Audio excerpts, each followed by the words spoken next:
Chapter 3004. Seeing Ji Tianxing and Ji Wushuang appear, Bai Long was startled. He returned the divine pagoda to Ji Tianxing and asked doubtfully, "Master, you only brought junior sister out to play? What about the two mistresses? Don't they plan to come out for some fresh air?" Ji Tianxing shook his head and explained, "I helped them solve the bottleneck.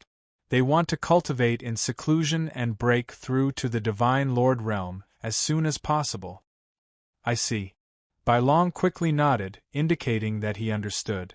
Ji Wushuang stared at Bai Long and pouted, "Cuckoo, mother didn't guess wrong. It was senior brother Bai who made the decision on his own and used mother as an excuse." Bai Long was embarrassed. He explained with a smile, "Little junior sister, you've wronged me. I'm just being nice. You see, the two mistresses are so bored cultivating, they should come out to relax, right? And you? If I didn't remind Master, would you come out to play?" Wushuang thought for a moment, and it seemed to be reasonable, so she didn't argue with Bai Long anymore. Bai Long successfully fooled his junior sister, and he snickered in his heart, secretly rejoicing. Ji Tianxing saw clearly, but he didn't point it out and was too lazy to pay attention to Bai Long. He held Wushuang's little hand and said gently, "Wushuang, this is where father is currently staying, called Changfeng Courtyard. Let's go, father will take you around the manor first." Ji Wushuang quickly nodded, her little face revealing a happy smile. Then, the father and daughter held hands and walked out of the room, strolling around the manor. Bai Long had nothing to do, so he could only follow behind the two of them, acting as a guard and follower. Wushuang hadn't left the divine pagoda for many years. Even if she was just strolling around the Changfeng courtyard, she was in a happy mood and laughed continuously. "Father, is this the manor where the gods live? Apart from being more magnificent than the mortal world's houses, there isn't much difference? I always thought that the gods of the divine realm lived in the sea of clouds or in caves. Father, the divine power here is so rich, it's a treasure land for cultivation. Wow! There are so many flowers and plants over there, so beautiful. There are butterflies and bees in this season? Father, did you secretly do something?" Wushuang seemed to be particularly excited. Her small figure shuttled back and forth in the manor. She felt that everything was strange and interesting. There were hundreds of blooming flowers, a dark green bamboo forest, verdant pine trees, and a lotus pond full of lotus seeds. Even the flocks of spirit birds, butterflies, and flying ants were the targets of her observation. She was like a curious baby, carefully observing everything in the manor. Normally, she was very quiet and didn't speak much. Today, she spoke dozens of times more than usual, and her clear and melodious laughter never stopped. Ji Tianxing was not only patient, but he also enjoyed this rare moment of warmth. He followed closely behind Wushuang and patiently answered all her questions. Looking at her smiling face that was like a flower, looking at her jumping around, looking at her dancing with the butterflies among the flowers. He watched as she flew into the sky and flew side by side with all kinds of spirit birds. This scene made him smile dotingly.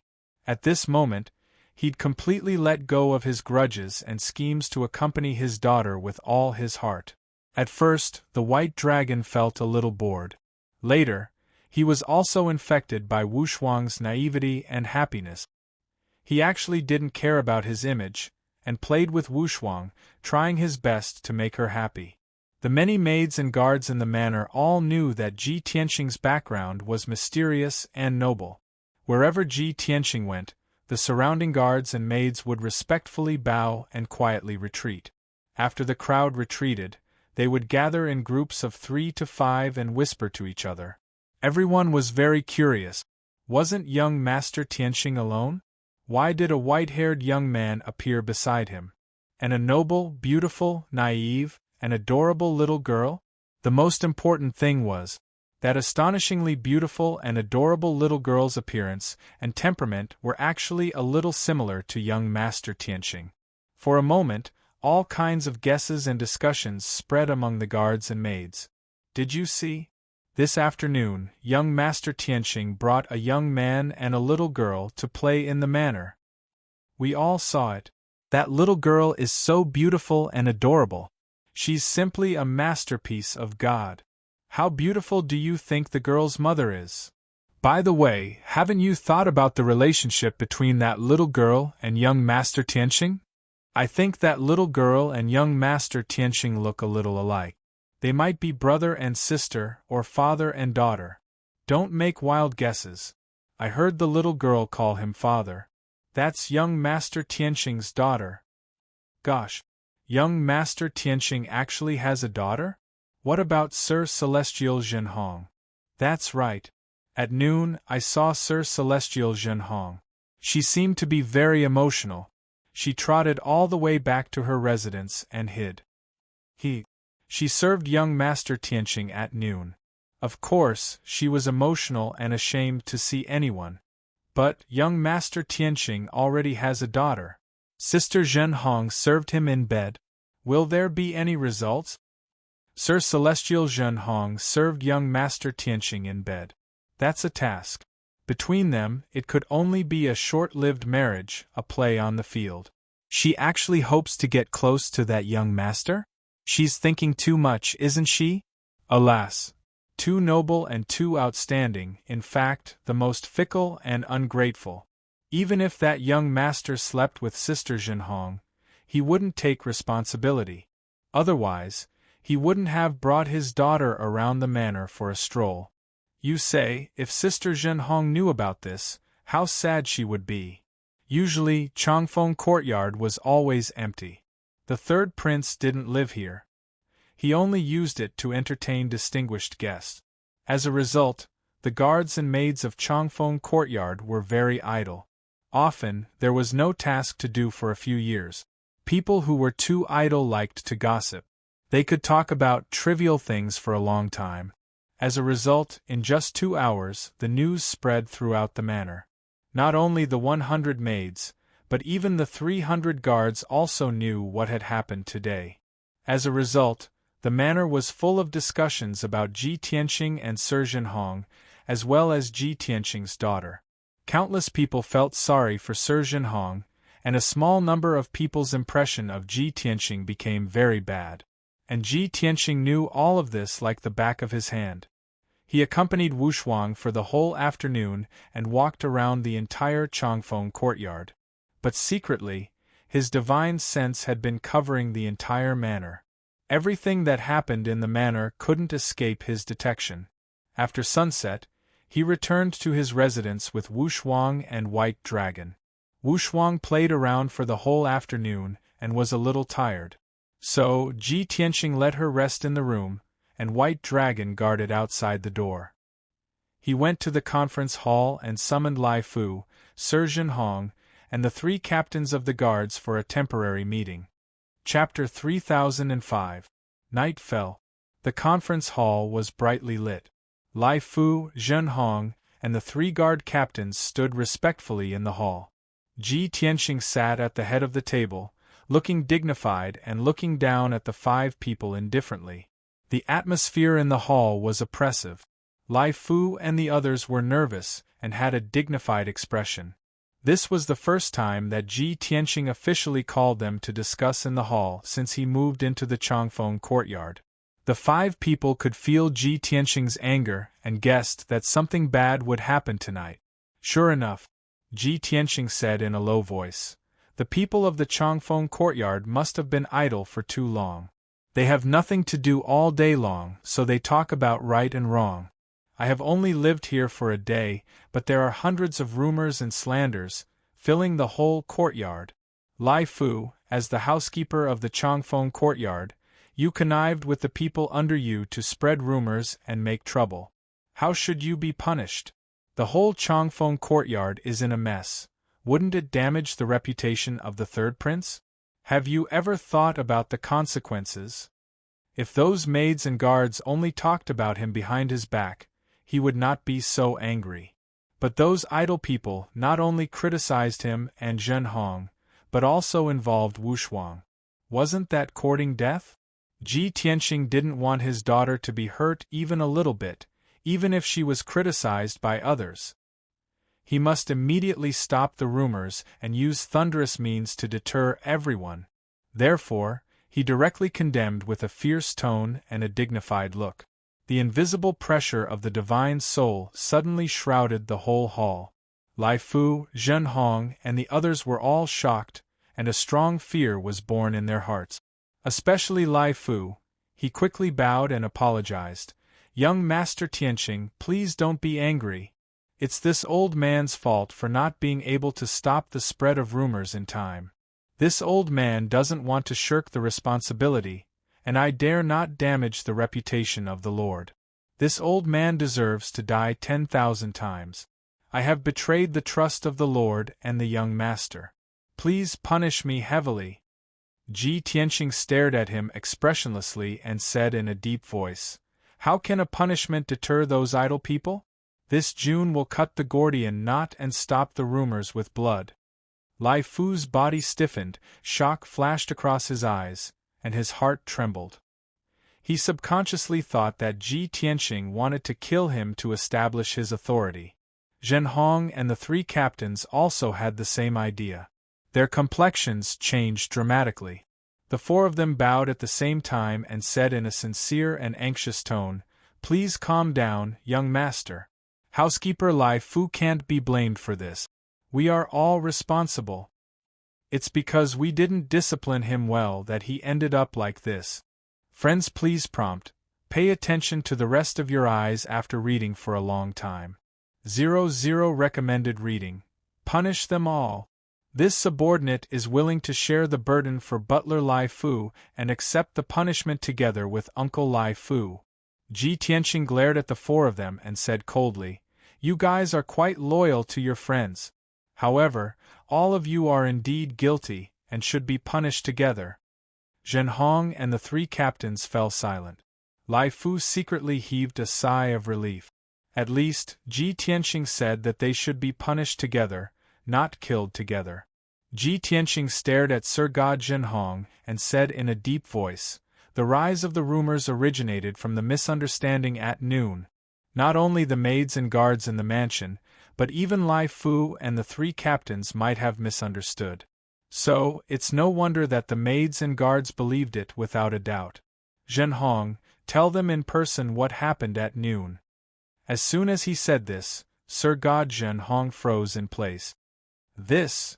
She opened her mouth in astonishment, and her expression became extremely awkward. Her eyes also became evasive. What happened at noon was too embarrassing, too shameful. After she returned to her residence, she stayed in her room for the whole afternoon. It took her a long time to calm herself down. Now, Ji Tianqing actually wanted her to repeat it in front of everyone? How could she say it? It was too embarrassing. For a moment, Sir God Zhen Hong was at a loss. Lai Fu and the three captains looked at each other. They looked at Ji Tianqing, then at Zhen Hong, and muttered in their hearts, "Could it be that something really happened between them? Otherwise, why would Sir God Zhen Hong be so bashful and embarrassed? But that's not right. If something really happened, shouldn't they be hiding it? And they want Sir God Zhen Hong to repeat it in public? How perverted!" Thinking of this, the expressions of Lai Fu and the three captains changed again. At this time, Ji Tianqing shouted in a dignified tone, "Zhen Hong, the matter is clear and clear. Since you didn't do anything wrong, why can't you say it?" Zhen Hong took a deep breath and finally made up his mind. "Then," he said, "Sir God Zhen Hong's life was given to me by His Majesty. This kindness must be repaid sooner or later. Unfortunately, Zhen Hong's strength is too low to help His Majesty. The only use and value it had was that it was a rather decent body. Therefore, the government of Zhen Hong has long determined that friends please prompt. Pay attention to the rest of your eyes after reading for a long time. 00 recommended reading. Yes, I will offer myself at the right time to help Master solve his problems." Today, he met young Master Tianqing, who was an honored guest of the Lord. Moreover, the Lord had specially arranged for the young master to stay here. "I took it as a sign from the Lord, and decided that the time had come to repay the Lord. Similarly, Uncle Lai Fu also thinks the same, which is why he took the initiative to bring up that matter. Zhen Hong spoke expressionlessly and calmly. He had completely abandoned his sense of shame and guilt, as if he was talking about someone else. Only in this way would she be able to clearly explain the cause and effect of the matter. Lai Fu and the 3 imperial bodyguard captains listened quietly and nodded in agreement. After all, what Zhen Hong said was also what they were thinking. Zhen Hong continued. At noon, the young master ordered Zhen Hong to tidy up the bedroom and said that he wanted to rest later. Zhen Hong's misunderstanding deepened. After helping the young master tidy up the room, I took off my outer clothes, sat at the head of the bed, and waited for the young master. No matter how strong her willpower was, she had already made sufficient preparations. When talking about this matter, she was still blushing with shame. Her whole body was red and boiling, and her voice was trembling and intermittent. Lai Fu and the 3 imperial bodyguard captains were also extremely embarrassed. They wanted to raise their hands to support their forehead. Ji Tianxing said expressionlessly, "No need to describe the details. Continue to talk about the matter." Zhen Hong breathed a sigh of relief. Her shame and indignation were slightly reduced. She continued, but it turned out that Zhen Hong misunderstood. Not long after, young Master Tianxing came, followed by his entourage. Young Master Tianxing righteously rejected Zhen Hong and told Zhen Hong not to offend him again, or he would be severely punished. Zhen Hong was ashamed. After apologizing, she retreated and went back to her residence to reflect on her mistakes. Zhen Hong finally finished talking about the matter. She let out a long sigh of relief. Lai Fu and the 3 imperial bodyguard captains also endured the awkwardness and listened to the end. A big stone hanging in their hearts finally fell. Fortunately, the thing they expected didn't happen. Everything was a misunderstanding. The news that was spread in the residence was really just rumors and slanders. Ji Tianxing said in a dignified tone, "You already know the course of the matter. The imperial bodyguards and maids in the residence slandered this lord and this lord's daughter. The nature of the matter is very vile. The 5 of you immediately investigate the source of the rumors. After the results are found, kill the rumormongers. Kill at least 5 people. If one is missing, you will make up for it yourselves." Chapter 3006. Ji Tianxing had never been lenient in killing those Protoss. What's more, those Protoss maids and guards had only themselves to blame. But his methods were so ruthless, and his requirements were so harsh. The faces of Lai Fu, Zhen Hong, and the others all changed, and their eyes showed horror. They didn't expect that Ji Tianxing would be so angry and start a massacre just because his daughter was criticized. Didn't he spoil his daughter too much? Although they thought so in their hearts, Lai Fu and the others didn't dare to refute and could only act according to the order. After saying yes, the 5 immediately left the hall to investigate the source of the rumors. Under the strict order, the 5 people were extremely efficient. In just a quarter of an hour, they found the original rumormongers. They selected 5 of the worst among those rumormongers and beheaded them in public in the square. Those 5 people not only created rumors but also spread rumors. They even added oil and vinegar, distorted the facts, and said filthy things. They deserved to be killed. Hundreds of maids and guards gathered in the square and watched the 5 people being killed with their own eyes. All of them were so frightened that their hearts trembled and their souls scattered. After all, they also participated in the rumor and discussion. If they really wanted to investigate, their crimes didn't deserve death, but they couldn't escape punishment. Later, Lai Fu clarified the truth in public and strictly ordered everyone to keep their mouths shut and not make any more rumors. Many maids and guards quickly nodded to show that they understood. Soon, this matter was dealt with. The rumors that were spreading in the Changfeng courtyard were finally stopped. It was 6:45, and it was time for dinner. Lai Fu ordered the imperial chef to prepare a table full of dishes and personally sent them to Ji Tianxing's residence. He also wanted to take this opportunity to apologize to Ji Tianxing and ease the atmosphere. Although Ji Tianxing ordered the 5 rumormongers to be killed and didn't punish him, Zhen Hong and the others. But he knew in his heart that Ji Tianxing was just giving face to the third prince and didn't touch them for the time being. If they did something again next time, Ji Tianxing wouldn't be soft-hearted to kill them. Originally, Ji Tianxing didn't have the habit of eating. He would only occasionally attend banquets on important occasions. He originally wanted to refuse and ask Lai Fu to return the banquet. Friends, please prompt. Pay attention to the rest of your eyes after reading for a long time. 00 recommended reading. However, when he thought about it again, Wu Shuang had never been to such an occasion, nor had he tasted the delicacies of the divine realm. Therefore, he brought Wu Shuang and White Dragon to the restaurant for dinner. Dozens of exquisite delicacies were placed on the white jade round table, which had a circumference of 10 feet. Not only did it look, smell, and taste good, but it also shone with divine light and was full of spiritual energy. Wu Shuang was very happy to see this. Not only was she amazed, but she also pulled Ji Tianxing aside and asked him all sorts of questions. She was interested in everything.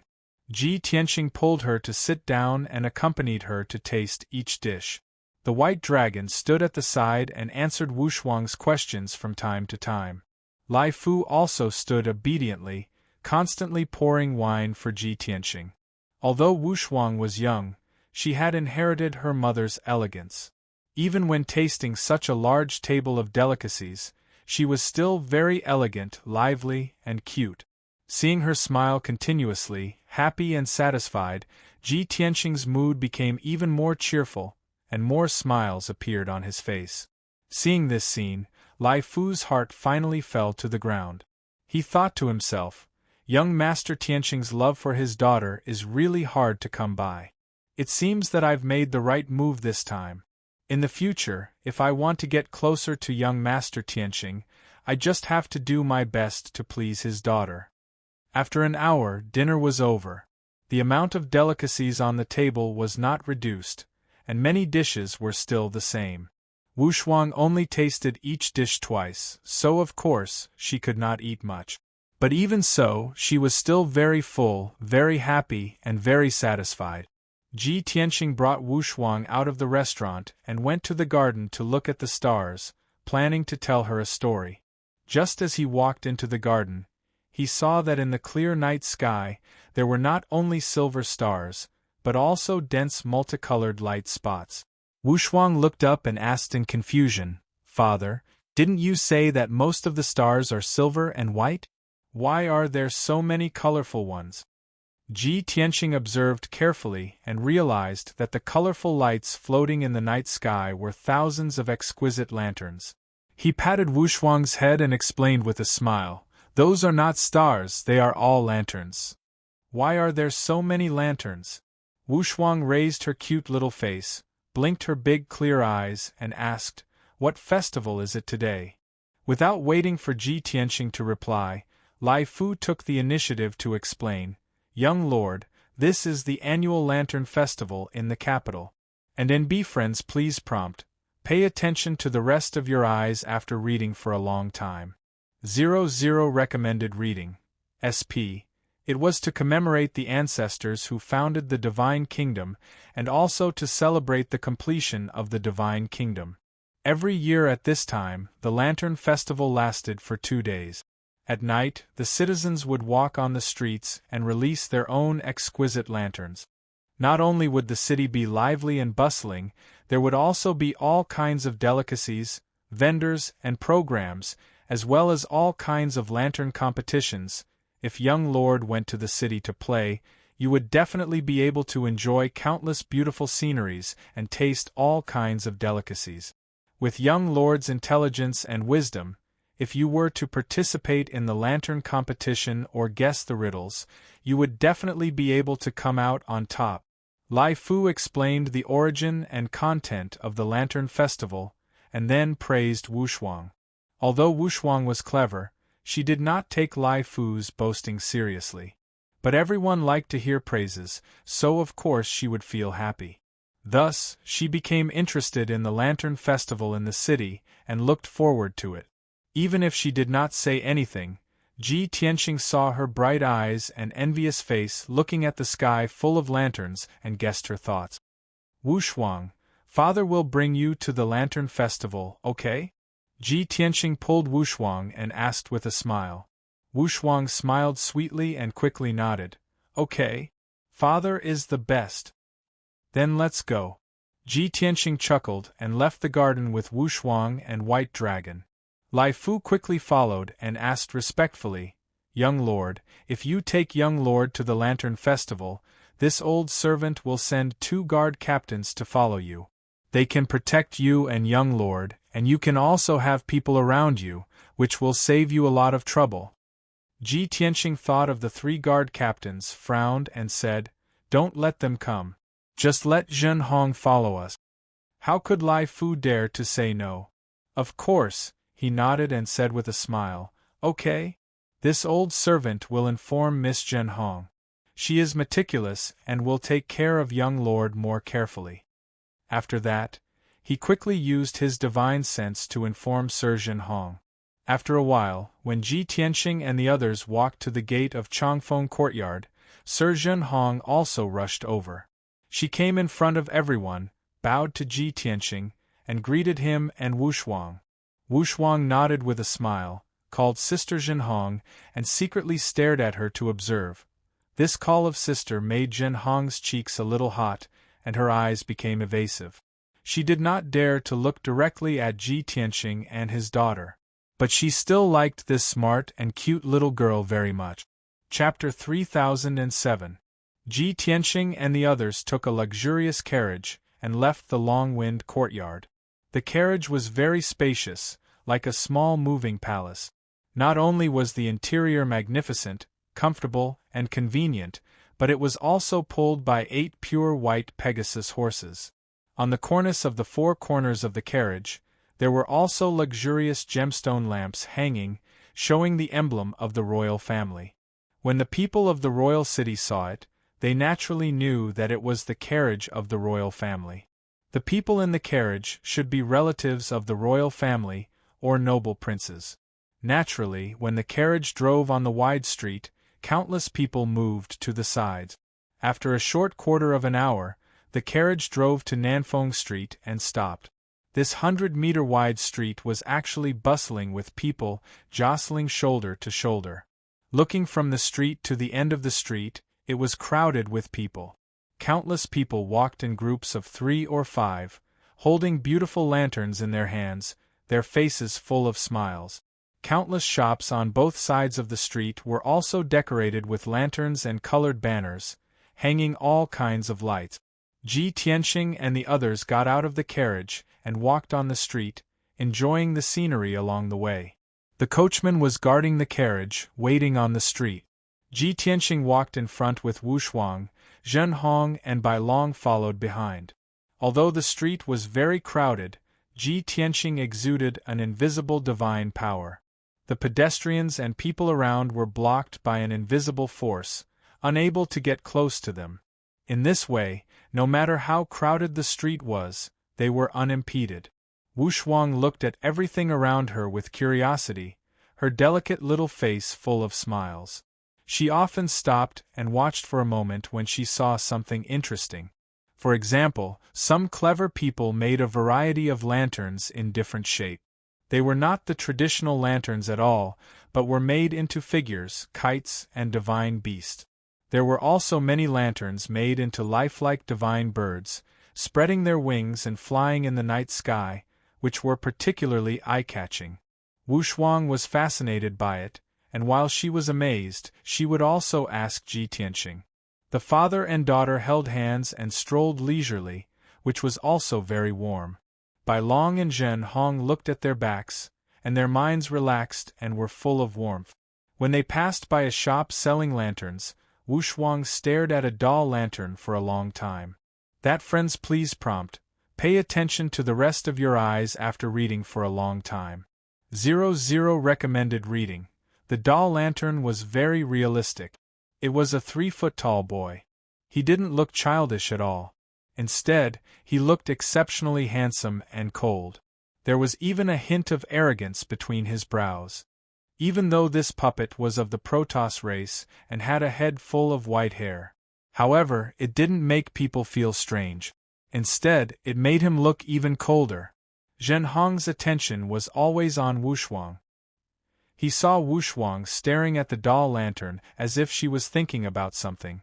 Therefore, Zhen Hong took the initiative to buy the doll lantern and gave it to Wushuang. Wushuang was stunned for a moment before reaching out to take the lantern. She thanked Zhen Hong. Zhen Hong smiled and waved his hand, saying, "Young master is too polite. I think this lantern is exquisitely made and interesting. Young master should like it, right?" "Yes." Wushuang nodded. She held the doll lantern and looked at it carefully. Ji Tianxing touched Wushuang's head and asked, "Wushuang, there were so many beautiful lanterns before. There were peacocks, phoenixes, and all kinds of divine beasts. Why did you take a fancy to this lantern?" Wushuang pursed her lips, lowered her head, and whispered, "Father, I miss my brother." Ji Tianxing instantly fell silent. He carefully observed the doll lantern again. It was actually somewhat similar to Wu Hen's appearance, silhouette, and temperament. He immediately understood. No wonder Wushuang stared at this lantern for a long time. He sighed silently in his heart. He squatted down and took Wushuang's hand. With a solemn expression, he said to her, "Wushuang, Father will do his best to find your brother as soon as possible." Wushuang nodded and hugged the doll lantern even tighter. Bai Long watched from the side. His mood was complicated and he sighed secretly. Although Zhen Hong did not know what was going on, he could feel that Ji Tianxing and Wushuang's mood was somewhat heavy. Thus, she pulled Wushuang's hand and comforted her. "Young mistress, the Lantern Festival is a tradition of our Kingdom of Gods and is also the most important festival of the year. As long as you light this lantern and let it fly into the night sky, it will fly to where you want it to go with your thoughts and blessings. The people you care about will also feel your feelings. You can try." Wushuang looked at Zhen Hong with burning eyes and asked, "Really?" Ji Tianxing and White Dragon thought to themselves. Of course, it was fake. However, both of them remained silent, not wanting to spoil the atmosphere. Zhen Hong nodded at Wushuang and said seriously, "Of course it's true. Try it." Friends, please prompt. Pay attention to the rest of your eyes after reading for a long time. 00 recommended reading. Wushuang hesitated for a moment before injecting divine power into the flower lantern to light it up. Suddenly, the doll lantern became bright and gorgeous. It slowly rose into the night sky and flew toward the distant sky. This kind of flower lantern was expensive to make. Not only was the material special and strong, but it also contained arrays and God's stones. With the support of the arrays and divine power, the flower lantern could fly to very far places. Not long after, the doll lantern flew thousands of feet into the night sky and became one of the lanterns and stars in the sky. Wushuang kept looking up at the doll lantern, her eyes full of hope and expectation. She also prayed silently in her heart, hoping that her brother would be safe and that he could return soon and reunite with his family. After a long time, when the lanterns flew further and further away, they could no longer see them clearly. Only then did they continue shopping. Next, they shopped several streets and bought a few more lanterns and many snacks. Wushuang even participated in a lantern riddles competition and successfully won the championship, winning the applause and amazement of the audience. Unknowingly, 2 hours passed. Ji Tianxing, who had been smiling and in a good mood, suddenly frowned. In his deep eyes, a cold, murderous intent flashed. Because his divine sense detected that within 1,000 feet radius, there were several groups of people secretly watching them. In fact, from the moment they left the Changfeng court in the carriage, those groups of people had been secretly watching them. They had been watching until now and had not left. The street was bustling with people. Ji Tianxing was playing happily with Wushuang and did not seem to notice anything strange. Those groups of people secretly watching them became more and more bold and relaxed, and even came closer. Ji Tianxing did not want to ruin Wushuang's mood, and did not want those flies to follow nearby. He quietly released a dozen or so strands of divine power, condensing them into invisible swords, and stabbed at those groups of people. The next moment, those groups of people who were watching them stiffened and stood in place with frightened expressions. 12 masters' divine souls were seriously injured and fell unconscious on the spot, bleeding from their 7 orifices. The remaining masters were also seriously injured.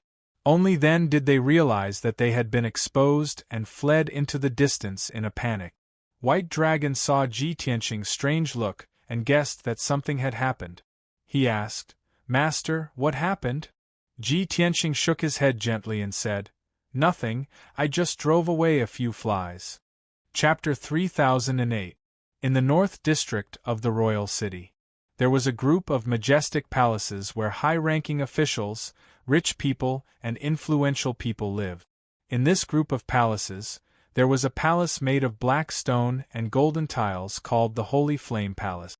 This was an ancient palace with a history of thousands of years. Many years ago, the first prince had established his own residence after he came of age. The king was sympathetic and thought highly of him, so he gave the Holy Flame Palace to him as his residence. Now, the first prince had passed away many years ago. His successor, Duanmu Crown Prince, became the owner of the Holy Flame Palace. Relying on his father's blessings, Duanmu Crown Prince continued to enjoy wealth and power. The Holy Flame Palace was still the first prince's residence and had not been demoted to a crown prince's residence. Many of the high-ranking officials knew that this was not because the king liked or thought highly of Duanmu Crown Prince. It was because the first prince had sacrificed himself for the king, which made the king feel guilty. No matter what, the king had to take care of the crown prince. He could not let others think that he was unkind. It was late at night, but the Holy Flame Palace was brightly lit and filled with people. Countless guards were patrolling. The first prince was hosting a banquet in the hall to entertain the influential people. The second prince, Duanmu Xiong, did not attend the banquet. He was sitting in a secret underground room, thinking about something with a cold expression. The dim light in the corner shone on half of his face. One could vaguely see that his expression was cold and his eyes were malicious. Since Duanmu Xiong left Tianxue County and returned to the royal city, everyone felt that he had changed. Especially those in the first prince's residence, they were all surprised and confused. In the past, the second prince was elegant and cheerful. He often went out and showed himself in public. Especially during the Lantern Festival, he would definitely go out and have fun. He would even participate in a few lantern and lantern riddles competitions and win a few places in the top 3. He was elegant, but in the past month, the second prince had been living in seclusion. He claimed to be cultivating in seclusion. The few times he showed up, his aura was malicious and cold, which made people feel intimidated. Outsiders did not know the reason. However, the second prince and his trusted aide were well aware of the situation. It was all because of that bastard Tianxing. Duanmu Xiong would never forget the pain and humiliation he had suffered that night in the Maple Woods Manor. Body readers, please rest your eyes after reading for a long time. 00 recommended reading. He was poisoned, his internal organs and meridians were damaged, and the tools to carry on his ancestral line were destroyed. He even had his face stepped on by Ji Tianxing, forcing him to lower his head and apologize. Most importantly, the poison was still in his body and could erupt at any time. This was a nightmare that Duanmu Xiong could never forget for the rest of his life. For more than a month, he didn't dare to sleep for even a moment. As long as he closed his eyes, the scene of that night would appear in his mind. He was suffering great pain and suffering, and his mind was on the verge of collapse. During this period of time, He had used all his resources to find the palace's imperial physicians, secular doctors, and several divine doctors. Even high divine Lord Realm powerhouses, he also found quite a few. However, just as Ji Tianqing had said, no one could cure the poison in his body. Only 2 miracle doctors could help him regrow his roots and temporarily relieve his pain. This was already the limit. Duanmu Xiong was about to go crazy. There were many times when he was on the verge of breaking down and wanted to give up. He wanted to die together with Ji Tianqing. He would rather die together with Ji Tianqing than be tortured again. Swoosh! Suddenly, a black shadow flew into the secret room and arrived in front of Duanmu Xiong. The black shadow was wearing a large black robe and a bronze mask, so his face couldn't be seen. However, from his body shape, he was a lean and capable middle-aged man. The black shadow reported in a deep voice. Reporting to the Crown Prince, the people who were watching tonight were discovered and were all injured by Tianqing. They have already retreated. Duanmu Xiong's expression didn't change. He looked coldly at the black shadow and asked. He has already been in the capital for a day. What's the result of the investigation? The black shadow replied. Reporting to the Crown Prince, since he entered the capital, more than a dozen of our small teams have been watching him. After a day of investigation, we have gained a lot of important information. Duanmu Xiong raised his eyebrows and his eyes brightened. Speak. The black shadow reported. He was taken away by the third prince's men as soon as he entered the city and settled in the Longwind Court. The leader of the maids in the Longwind Court is Divine Lord Zhenhong. He seems to be interested in Zhenhong and asked her to serve him at noon. The news spread in the Changfeng courtyard, and everyone knew about it. After Zhenhong went to bed, he swaggered around the city with his daughter and played for a few hours in Changfeng courtyard. At night, he suppressed the rumors and slanders and killed 5 maids and guards.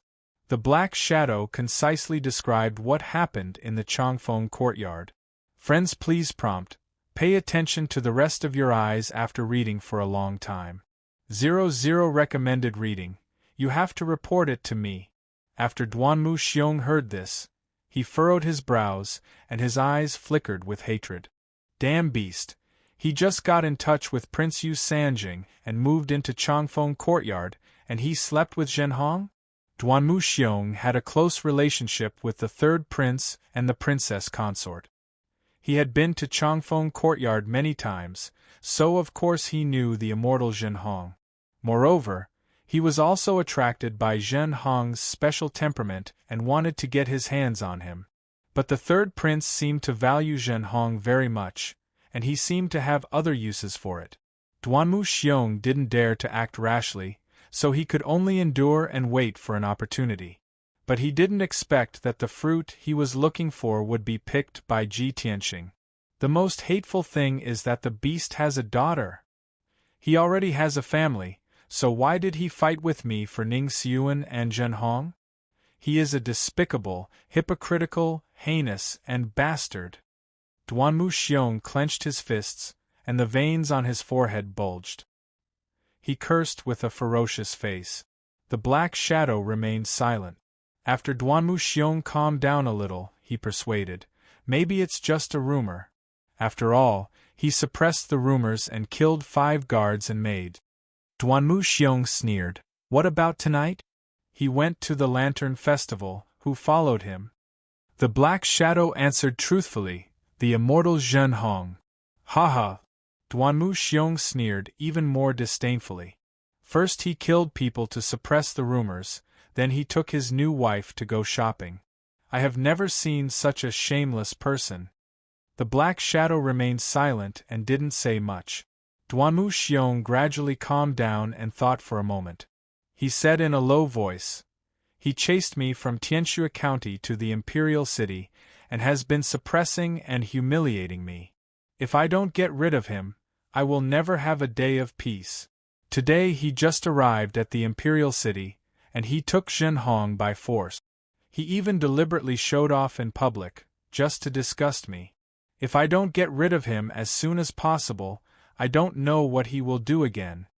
After that, he ordered the Black Shadow, "Go and tell Purple Fiend's star that I am willing to pay 30 billion for Tianqing's life." The Black Shadow's body shook, and he persuaded, "Prince, 30 billion will empty the Imperial City's savings. The eldest prince will definitely be furious, ha ha." Duanmu Xiong sneered, "So what if I go bankrupt? When has my big brother ever cared about my life? I have had enough.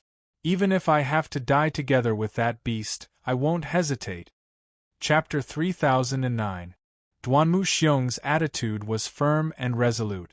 The Black Shadow hesitated for a while before he tried to persuade Duanmu Xiong again. "Your Highness, please think twice. The Evil Blood Palace has failed twice and lost several generals. They definitely won't accept this task again."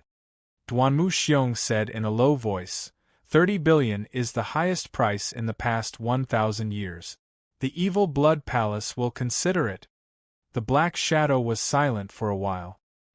He could not persuade Duanmu Xiong, so he bowed and said, "Yes, Your Highness." Then the Black Shadow merged into the darkness and disappeared. In the southern district of Yunwu City, the splendid mansion of the second prince was located at the end of the Vermilion Bird Avenue. The mansion covered an area of nearly 10 square miles. It not only had a spacious yard and a garden, but also numerous exquisite houses and palaces. Tonight was the Lantern Festival. The mansion was decorated with lanterns and colored banners. Everywhere was jubilant and full of people. Not only the family members of the mansion were having fun, but many guards, maids, and servants were also roaming in the garden at night. However, in the study of the second prince deep in the palace, the atmosphere was different. Different from the jubilation outside, the study was heavily guarded and the atmosphere was quite solemn and austere. 4 of the prince's advisors with different appearances were standing respectfully in the study, helping the second prince come up with a plan. 5 divine emperors in armor also stood solemnly and listened to the second prince's orders. These Sir Gods were all important figures who held great authority in their hands. They were either trusted aides of the second prince, generals with outstanding military exploits, or governors and top nobles. Sitting behind the desk was a middle-aged man in a golden robe with a golden crown on his head. He was the second prince. He was tall and sturdy with a dignified appearance. His bell-sized eyes were shining brightly and exuded awe-inspiring majesty. He had a goatee on his chin, which was neatly combed. His temples were white, but his thick eyebrows were slanted to his temples. This second prince was clearly a man of great talent and bold vision. Just a moment ago, the second prince had finished discussing some important matters with his aides and confidants. After he made his decision and gave the order, the armored confidants all saluted to show that they had obeyed the order. The second prince waved his hand, indicating for everyone to leave. The confidants hurriedly saluted and left the study one after another. Only the second prince and his 4 advisors were left in the study, and they soon quieted down. For many years, the second prince had been eager to recruit talents and had recruited many capable people. There were more than 1,000 diners in the prince's mansion.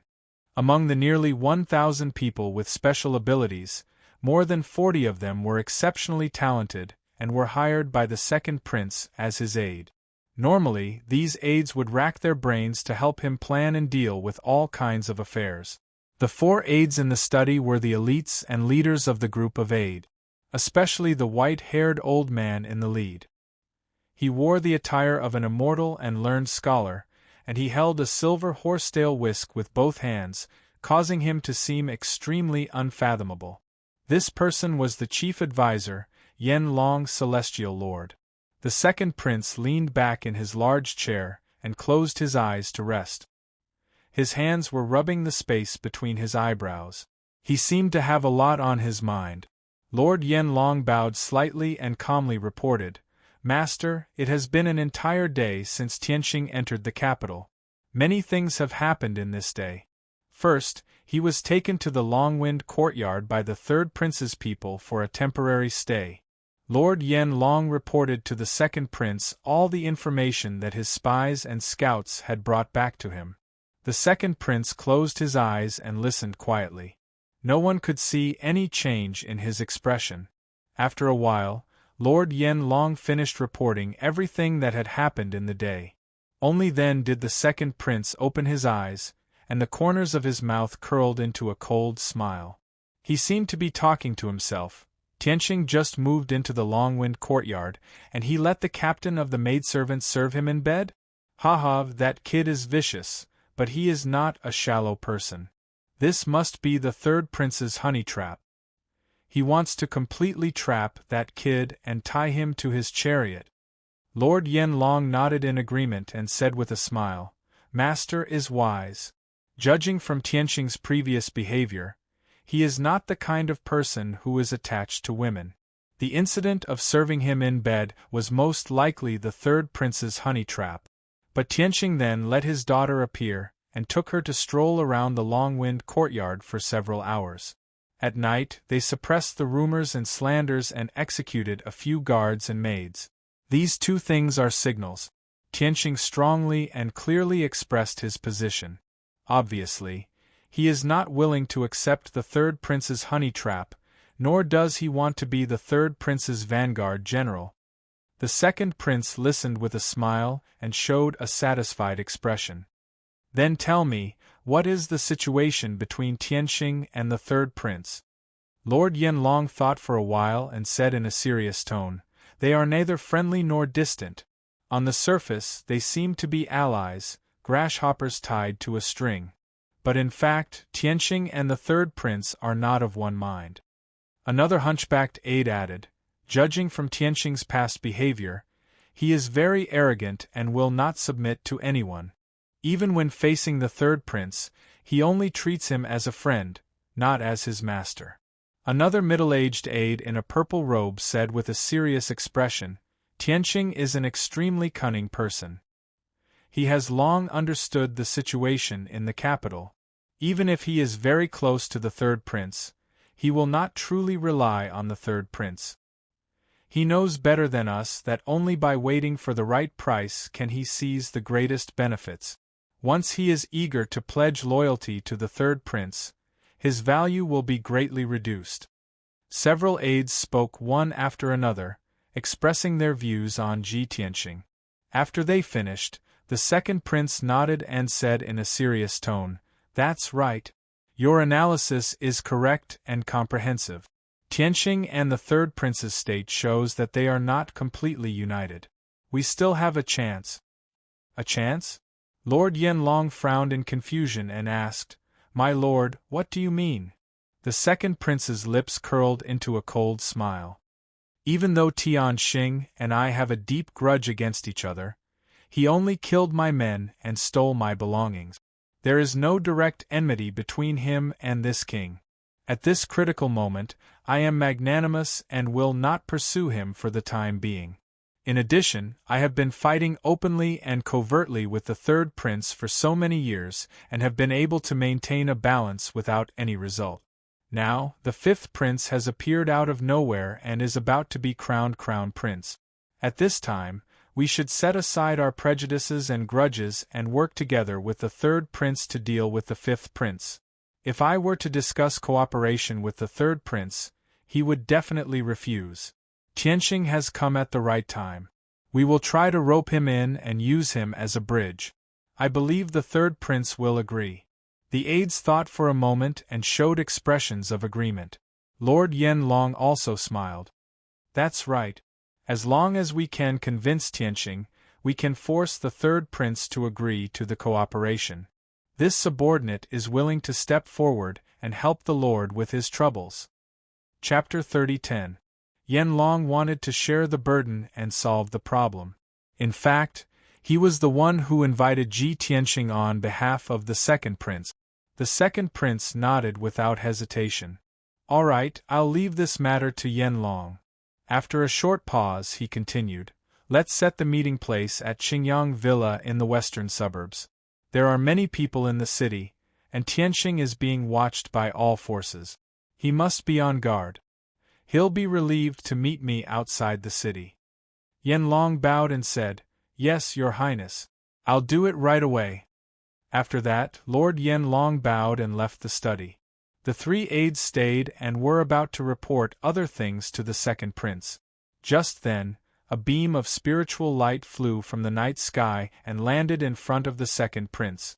When the spiritual light dissipated, a message jade slip appeared. There was a special purple symbol on the slip.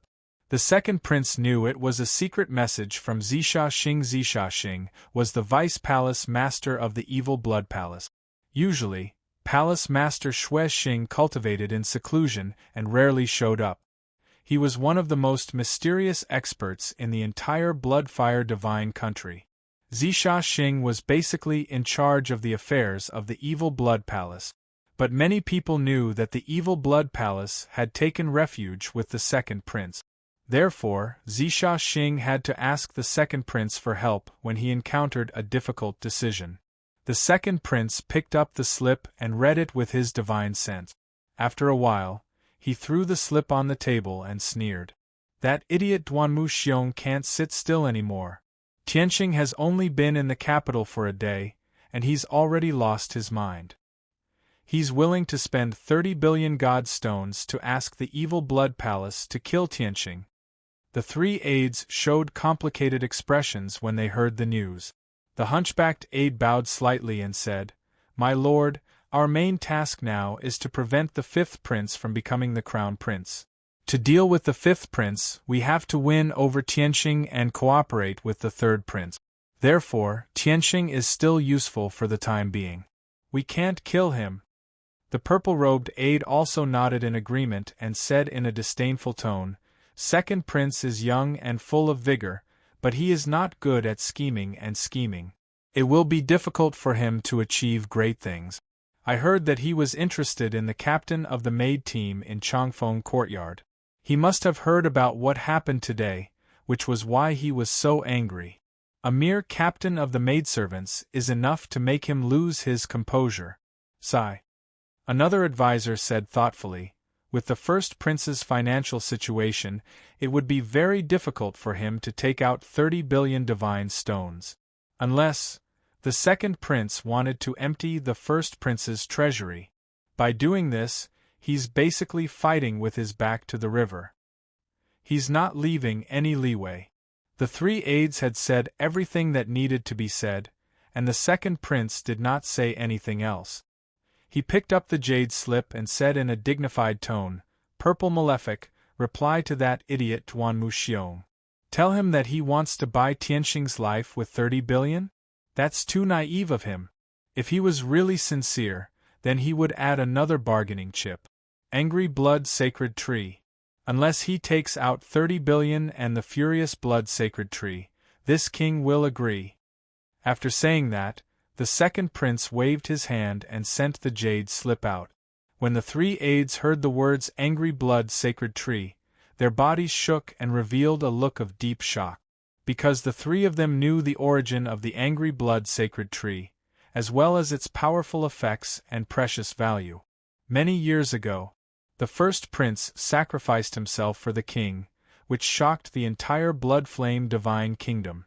At that time, the entire capital was covered in mourning, and countless people and courtiers were crying and wailing.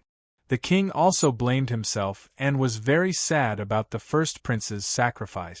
Therefore, the king gave the first prince a lot of posthumous titles. He also did his best to reward and comfort the first prince's widow and 2 sons. There was no need to say much about the various hereditary titles and treasures. But the most shocking thing was that the king actually bestowed the Angry Blood Sacred Tree to the first prince's residence. As everyone knew, the Blood Flame Sacred Tree was the #1 treasure of the Divine Kingdom. As for the Angry Blood Sacred Tree, it was a small tree that grew from the roots of the Blood Flame Sacred Tree. Although the value and effect of this item was not as good as the Blood Flame Sacred Tree, it was still a divine king. However, it was also a supreme-grade monarch-level divine object. Its effect was very similar to the Bloody Flame Divine Tree. It was equivalent to a weakened version.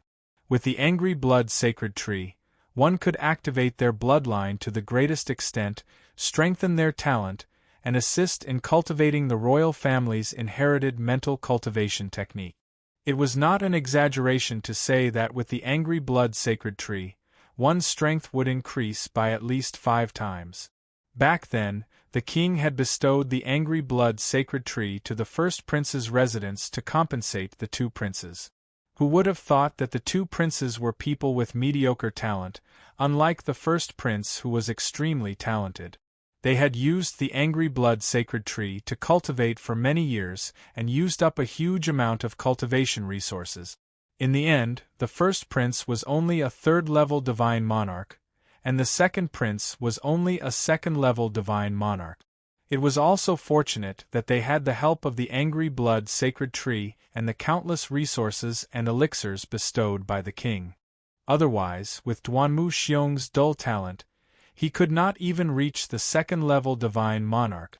The 2nd prince, 3rd prince, 4th princess, and 5th prince all coveted the angry blood sacred tree. However, the king had bestowed that treasure to the first prince's residence. Even if they wanted it, they could only suppress their thoughts and not scheme to snatch it.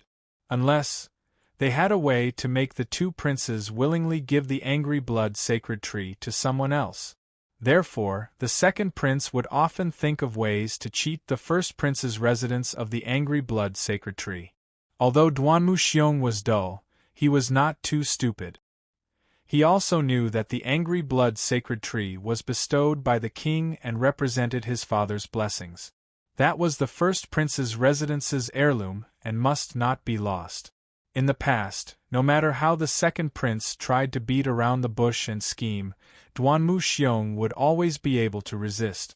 Duanmu Xiong had been able to hold himself back from the start to the end, resolutely refusing to take out the raging blood divine tree. As for this time, the 2nd prince was just following the usual practice and mentioned it again. He did not have much hope. The reason why he wanted the angry blood sacred tree was more to make Duanmu Xiong retreat. After all, Tianqing could not be killed now. The 3 aides also understood the 2nd prince's thoughts and did not say anything. Soon, the 2nd prince put this matter aside and discussed other matters with the 3 aides. In the wee hours of the morning, the bustling royal capital gradually calmed down. The tourists and commoners on the streets gradually returned to their residences and homes. The streets and alleys also regained their tranquility and desolation. Ji Tianqing brought Wu Shuang, White Dragon, and Zhen Hong around the city for a few hours. Wu Shuang had a great time and enjoyed himself to the fullest. Late at night, Ji Tianqing brought the 3 back to South Wind Street. The carriage had been waiting there, and the coachman stood there respectfully. Everyone boarded the carriage and returned to Longwind Courtyard. 15 minutes later, the carriage arrived at the gate of Longwind Courtyard and stopped. Ji Tianqing and the others had just alighted from the carriage when they saw an equally luxurious carriage parked beside the bronze lion at the gate. A white-haired old man wearing a white robe and holding a horsetail whisk walked down from the carriage with a smile on his face towards Ji Tianqing. Chapter 30:11. This white-haired old man was the 2nd prince's chief of staff, Emperor Yanlong. He walked to Ji Tianqing with a horsetail whisk and bowed with a smile. "Greetings, young Master Tianhang. I am Yanlong." Ji Tianqing and the others stopped and looked at Celestial Lord Yanlong. "Yanlong?" Ji Tianqing frowned and asked, "The 2nd prince's chief of staff?" He had investigated the 2nd prince's background. Therefore, he knew about Emperor Yanlong. He also knew that this person's strength was a 7th-degree realm high god monarch. "That's me." Celestial Lord Yanlong bowed and replied with a smile. Ji Tianqing asked calmly, "Lord Yanlong, are you here on behalf of the 2nd prince to send me a message? Or are you inviting me to be your guest?" Celestial Lord Yanlong showed a look of admiration and said, "I've long heard that Mister's wisdom is unparalleled. Now that I've seen it with my own eyes, I'm truly impressed. You are right. I am here on behalf of the Lord to invite you to Qingyang Villa in the southern suburbs." Ji Tianxing had known for a long time that the second prince was good at scheming and scheming. He was a ruthless and cunning person. Even though he had a feud with the second prince, they were like fire and water. But at the critical moment, the second prince would definitely make compromises after weighing the pros and cons. Especially this time when the king wanted to make the fifth prince the crown prince. The second prince and the third prince were caught off guard and would definitely work together to stop the fifth prince. They had been fighting openly and secretly for many years and had a deep grudge against each other. Even if they wanted to work together, they couldn't do it face to face. They needed a bridge. Ji Tianxing knew that he was the best candidate. Therefore, before he entered the imperial city, he knew that the second prince would try to rope him in. As expected, God Lord Yen Long came tonight. Southern suburbs? Qingyang Villa? Ji Tianxing raised his eyebrows and said with a playful smile, "The second prince chose a villa outside the city? I am afraid this is not a good banquet." Celestial Lord Yen Long looked solemn and quickly explained, "You've misunderstood. My lord is thirsty for talents and has long noticed young master's talent. He wants to make friends with you. Now that the young master has come to the capital city, as the host, the master must take advantage of this opportunity to entertain you with a banquet. Don't worry, young master. Master is inviting you to be a guest with great sincerity. He definitely has no ill intentions." Ji Tianxing thought for a moment, then nodded and said, "All right, wait here for a moment." Seeing that he had agreed to attend the banquet, Lord Yen Long was secretly relieved. He quickly bowed and said, "I will be waiting for you here."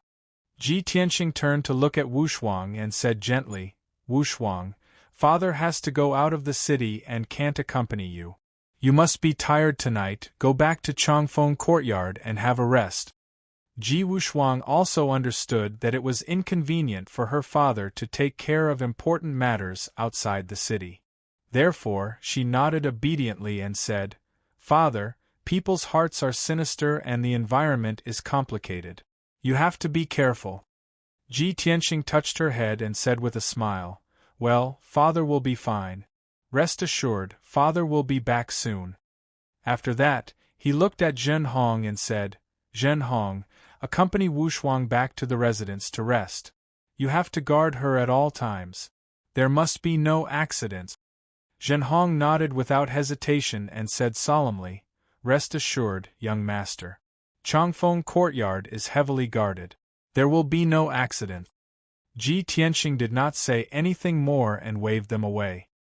He watched Zhen Hong and Wu Shuang enter Changfeng Courtyard, then walked to Celestial Lord Yen Long with the White Dragon. Celestial Lord Yen Long bowed and made a gesture of invitation. Ji Tianxing and the White Dragon boarded the gorgeous carriage, followed by Celestial Lord Yen Long. After the three of them entered the carriage and sat down, the coachman drove the four mythical beasts and left Changfeng Courtyard. This luxurious and reserved carriage sped through the night and soon arrived at the West City Gate. After leaving the capital, the carriage flew into the night sky and went straight to the western suburbs. Qingyang Courtyard was one of the properties under the second prince's name. This beautiful, secluded, and elegant residence was located on Mount Qingyang, 9,000 miles away from the imperial capital. The courtyard covered an area of thousands of acres. It was beautifully and elegantly built. It had a simple and elegant temperament. Usually, the second prince rarely came here. He would only come here to entertain important guests or to secretly discuss important matters or to meet someone.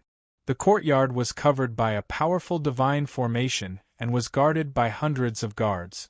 The degree of security was no less than the Changfeng Courtyard of the third prince. Just a quarter of an hour later, the carriage arrived at the gate of Qingyang Courtyard. Celestial Lord Yen Long took Ji Tianxing and the White Dragon into Qingyang Courtyard. The three of them passed through 2 courtyards and a garden. They arrived at the third courtyard and walked toward the splendid guest hall. Along the way, Ji Tianxing and the White Dragon secretly observed the layout of the courtyard and the distribution of the defenses. Bai Long quietly reminded Ji Tianqing through telepathy, "Master, this courtyard is heavily guarded, and there are divine formations everywhere. If the second prince has evil intentions, I'm afraid we will be in danger. It will be very troublesome." Ji Tianqing waved his hand and said, "The second prince is not stupid. He is not an impulsive person. He knows better than anyone that he can't do anything to me at this juncture. Moreover, I have already checked. There are no large numbers of experts in the courtyard. It should be safe." The white dragon felt relieved after hearing this. Soon, the three of them stepped into the guest hall.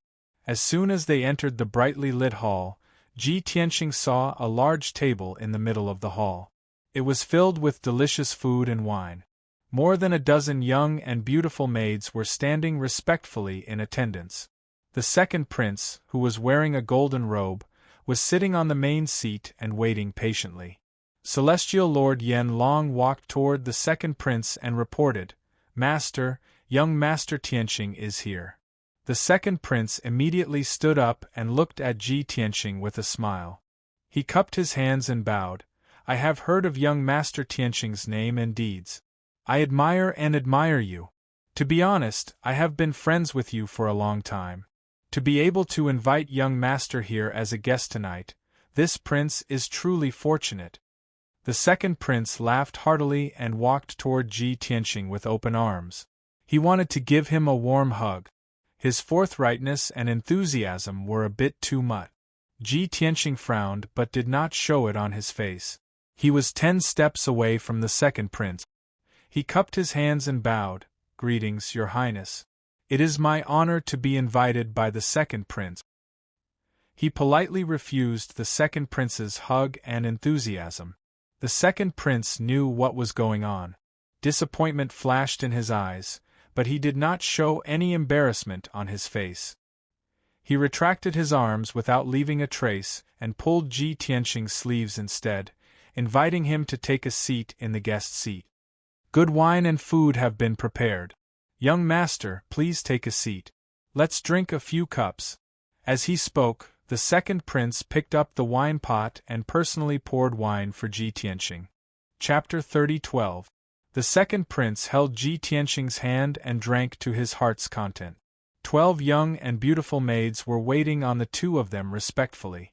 There were also a few musicians playing beautiful music, and a dozen or so enchanting dancers dancing gracefully in the hall. The second prince had put a lot of effort into this banquet to entertain Ji Tianqing. On the surface, he and Ji Tianqing seemed to be enjoying themselves. But the second prince's excessive enthusiasm made Ji Tianqing and the white dragon wary. Bai Long had been standing behind Ji Tianqing, acting as his bodyguard. Just like Lord Yenlong, he stood behind the second prince. But the difference was that the white dragon was expressionless and silent. Lord Yenlong smiled and occasionally added a few words to liven up the atmosphere, flattering and winning over Ji Tianqing on behalf of the second prince. The banquet lasted for almost 2 hours. During this time, the second prince was quite enthusiastic about Ji Tianqing, as if he regretted not having met him sooner. At the same time, he also hinted at his intentions. He wanted to drive a wedge between Ji Tianqing and the third prince. He offered more attractive terms to win over Ji Tianqing. Ji Tianqing rejected him without any hesitation. The second prince did not feel awkward. After easing the atmosphere, he continued to win over Ji Tianqing. After all, the second prince was prepared that Ji Tianqing would not be loyal to him. He was just testing him and did not have much hope. His main purpose was to cooperate with Ji Tianqing and force the third prince to work with him through Ji Tianqing. However, after the second prince expressed his intention, Ji Tianqing was still indifferent. There was neither a promise nor a clear rejection. He just said that he did not care about the affairs of the divine nation and did not want to get involved in the feuds and struggles of the royal family. Moreover, he only wanted freedom and peace. He could only represent his own position and could not make decisions for the third prince. After the second prince understood his position, he became more disappointed. 2 hours later, the banquet ended. What the second prince wanted to say, and what he wanted to express had been expressed clearly and completely. Ji Tianxing also gave a corresponding answer. He wasn't loyal to anyone, nor did he have any ambitions, so he didn't need to work with anyone. On the surface, both parties were still enjoying themselves. But the secret confrontation was over, and the result was not satisfactory to the second prince. The atmosphere between them was somewhat cold, and they parted on bad terms. Ji Tianxing stood up and said goodbye without changing his expression. He thanked the second prince for his hospitality. The second prince got up to see him off and warmly urged Ji Tianxing to stay. He also invited him to visit the prince's mansion next time. Ji Tianxing clearly refused. This caused the second prince to feel even more disappointed, and a faint trace of anger appeared in his heart. But he didn't show it. He asked Yan Long to send Ji Tianxing away. Lord Yan Long sent Ji Tianxing and the White Dragon to the gate of the courtyard. After both parties bid farewell to each other, Ji Tianxing and the White Dragon took to the night sky and flew towards the western gate of the royal capital.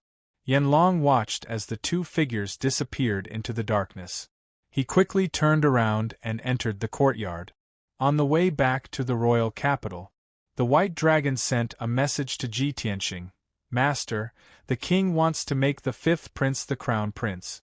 The second prince is obviously anxious. He wants to work with the third prince to deal with the fifth prince through you. But you rejected him. Don't you think he would fly into a rage out of humiliation and deal with you? Ji Tianxing's expression was calm as he said with certainty, "Of course not. His biggest wish and goal is to become the crown prince. Now he is busy dealing with the fifth prince. How can he spare the energy to deal with me?" Just as he finished this sentence, in the night sky 10 miles ahead, a few dazzling blood-red sword lights suddenly lit up and attacked like lightning. Whoosh whoosh whoosh. There were a total of 9 blood-red sword lights. 7 of them attacked Ji Tianxing, and only 2 pierced the White Dragon. The sword lights were extremely sharp and contained a violent killing sword essence. Ji Tianxing immediately frowned. He raised his hand as fast as lightning, and the sword lights filled the sky. Bang bang bang! Dozens of dazzling golden sword lights collided with the blood-red sword lights, and there was a loud, dull sound. The 9 blood-red sword lights were all blocked and shattered. The White Dragon frowned and sneered, "Damn! We just left the Qingyang courtyard and walked 3,000 miles before we were ambushed. If this is not the second prince, who else can it be?" Ji Tianxing's face was cold as well. He said coldly, "If this is really his doing, then I have overestimated him." As his voice fell, a figure appeared in the night sky ahead. It was a burly old man in a purple robe and a bronze mask. His purple hair fluttered in the wind, and he exuded a domineering aura. Although Ji Tianxing could not see the person's face, he could sense that the purple-robed old man was a high-level divine lord, and his strength had surpassed the 7th degree. At this moment, 2 figures appeared in the night sky on both sides. The figure on the left was a skinny divine clan member in a black robe, and he wore a skull mask. The one on the right was a man as strong as an iron tower. He wore dark golden armor and held 2 large sabers. These 2 were also high-level divine lords, and they both had the strength of the 7th degree. A total of 3 divine lords surrounded Ji Tianxing and the White Dragon, and they were filled with a strong murderous aura. The White Dragon looked around and sneered, "This place is less than 3,000 miles from the royal city. How dare you set up an ambush here? How audacious! Tell me, who is the master behind you? Is it the second prince?" The divine lords on both sides did not speak. The purple-robed old man, who was the strongest, said in a hoarse voice, "People who are bound to die do not need to know the truth." This answer seemed to agree with the White Dragon's words. The White Dragon was about to ask when the purple-robed old man had already attacked. He waved a blood-red sword and slashed out sword lights. Swoosh, swoosh, swoosh. Hundreds of violent and sharp sword lights sealed off the area, drowning Ji Tianqing and the White Dragon's figures. The White Dragon only had the strength of the celestial god realm and had not reached the divine lord realm. He absolutely could not withstand the attack of a high-level divine lord. Once he was hit by the sword lights, he would definitely be smashed into pieces. In fact, even his godhood was on the verge of collapse. Under the crisis, Ji Tianqing immediately took out the Burial of Heaven sword and executed a counterattack. He struck out the dragon elephant divine fist with his left hand, and his right hand brandished sword lights that covered the sky, blocking the purple-robed old man's attack. Bam bam bam bam! The sword lights that filled the sky collided and exploded with a deafening sound. Hundreds of sword lights and phantoms of dragons and elephants all collapsed into fragments that filled the sky, and a shocking hurricane blew up. Taking advantage of this opportunity, the divine lords on both sides also attacked. The two of them executed their ultimate skills, slashing out countless sword lights and thousands of blood waves and hundreds of beast phantoms. Ji Tianqing was exhausted from blocking. In a moment of carelessness, he failed to protect the White Dragon. A blood-red sword light took advantage of the situation and slashed the White Dragon. Bam! With a muffled explosion, his entire right arm was cut off and blood splattered. The White Dragon let out a painful groan, and his face instantly turned pale. Ji Tianqing hurriedly opened the 9 Heavens 10 Absolutes pagoda and kept the White Dragon inside, letting him circulate his energy to heal his injuries. Chapter 30:13. Bai Long could not take part in the battle between the upper-level Sir Gods. After he entered the God Pagoda, Ji Tianqing felt more at ease. Even though he was facing off against 3 Sir God experts alone and was surrounded from beginning to end, he did not need to worry about Bai Long's safety and divert his attention to protect him. In this way, he could unleash a stronger battle power and temporarily block off the attacks of the 3 Sir Gods. The 3 Sir Gods were also determined to kill. They wanted to end the battle as soon as possible, because they knew that this place was not far from Sun-bearing Courtyard and Royal City. If they could not kill Ji Tianqing in half an hour, many experts would be alerted to investigate the situation. By then, it would be difficult for them to kill Ji Tianqing. Therefore, the 3 Sir Gods did not say a word and attacked with all their might. They originally thought that there would be 2 7th-degree realm god monarchs and an 8th-degree realm god monarch. Killing Ji Tianqing would be a piece of cake.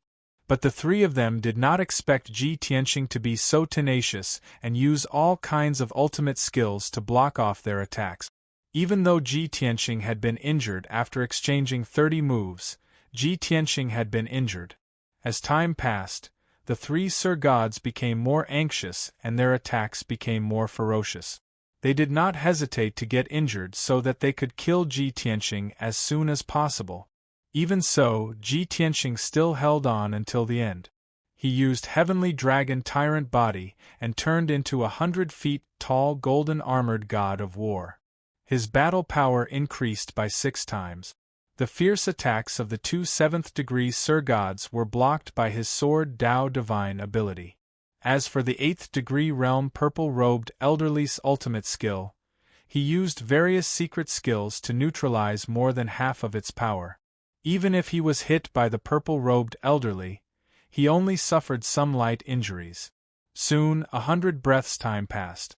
Both parties had already exchanged more than 200 moves, and the aftermath of the battle destroyed the surrounding 500 miles of mountain range.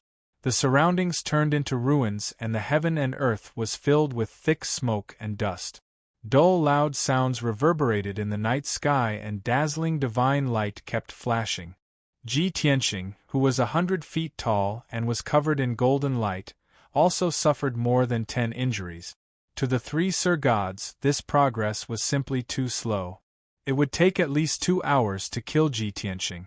This progress was simply too slow. Thus, the 2 7th-level Divine Lords continued their fierce attacks, restraining Ji Tianqing and not allowing him to escape. The purple-robed old man began to accumulate power. He did not hesitate to burn all of his qi and blood, forcibly increasing his battle prowess by 2 times. 10 breaths later, the accumulation of power was complete. The qi and blood in his body ignited, and his whole body flashed with a bloody light. His aura also became extremely violent. Heavenly Frenzy Extermination Sword. The purple-robed elder held the sword with both hands, and like a blood-red whirlpool, he madly devoured the divine power within a radius of tens of thousands of miles. His battle intent and aura rose crazily, reaching an extremely terrifying level. When his aura reached its peak, he held the divine sword with both hands and slashed at Ji Tianqing with all his might. This sword was the pinnacle of his skills. Its might was extremely powerful, and it gathered the divine power of heaven and earth for tens of thousands of miles, ruthlessly suppressing Ji Tianqing. Everything within a radius of 150 miles was locked down, making it impossible for Ji Tianqing to escape or dodge. Once this sword was unleashed, it was like a bolt of lightning cutting through the night sky, illuminating a radius of thousands of miles. Ji Tianqing felt immense pressure and even the chill of death. The purple-robed elder's killer move was enough to threaten his life.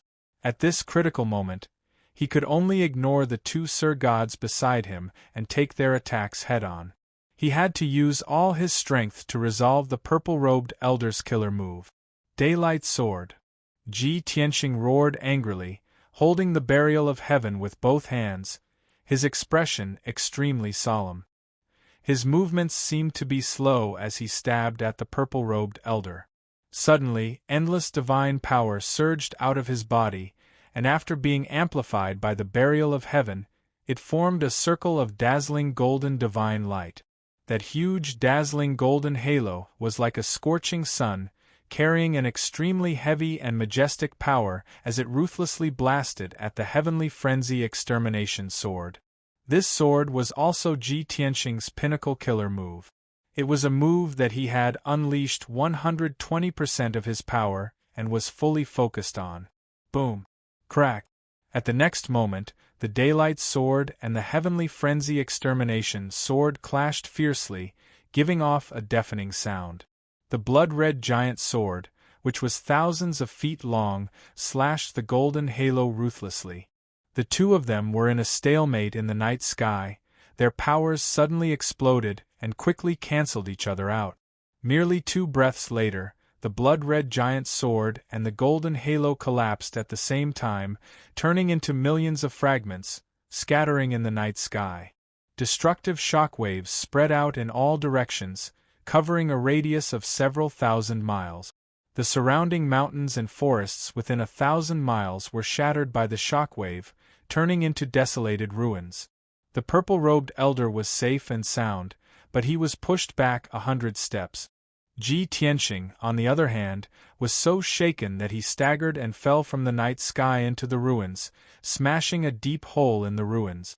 After all, not only was he injured by the power of the Heavenly Frenzy Extermination Sword, he was also hit by the 2 Sir Gods' divine skills. There were a few more wounds on his back and shoulders, and golden blood splattered out. As for the 2 7th-degree Sir Gods, they were also hit by the shock wave, spitting out blood as they were sent flying thousands of feet away. Both of them suffered internal injuries from the shock, their breaths were in a mess and their battle powers were weakened. They fell into the ruins, smashing 2 deep holes in the ground, creating a wide crack, sending smoke and dust into the sky. Seeing this, Ji Tianqing's eyes flashed with a sharp cold glint as he thought to himself, "These 2 are injured and their divine power is unstable, so there are gaps in their defense. Previously during this period of time, I have been secretly poisoning them. But they are very vigilant and the strong poison has not been able to invade their bodies. Now that they are injured, the strong poison has a chance to take advantage of them.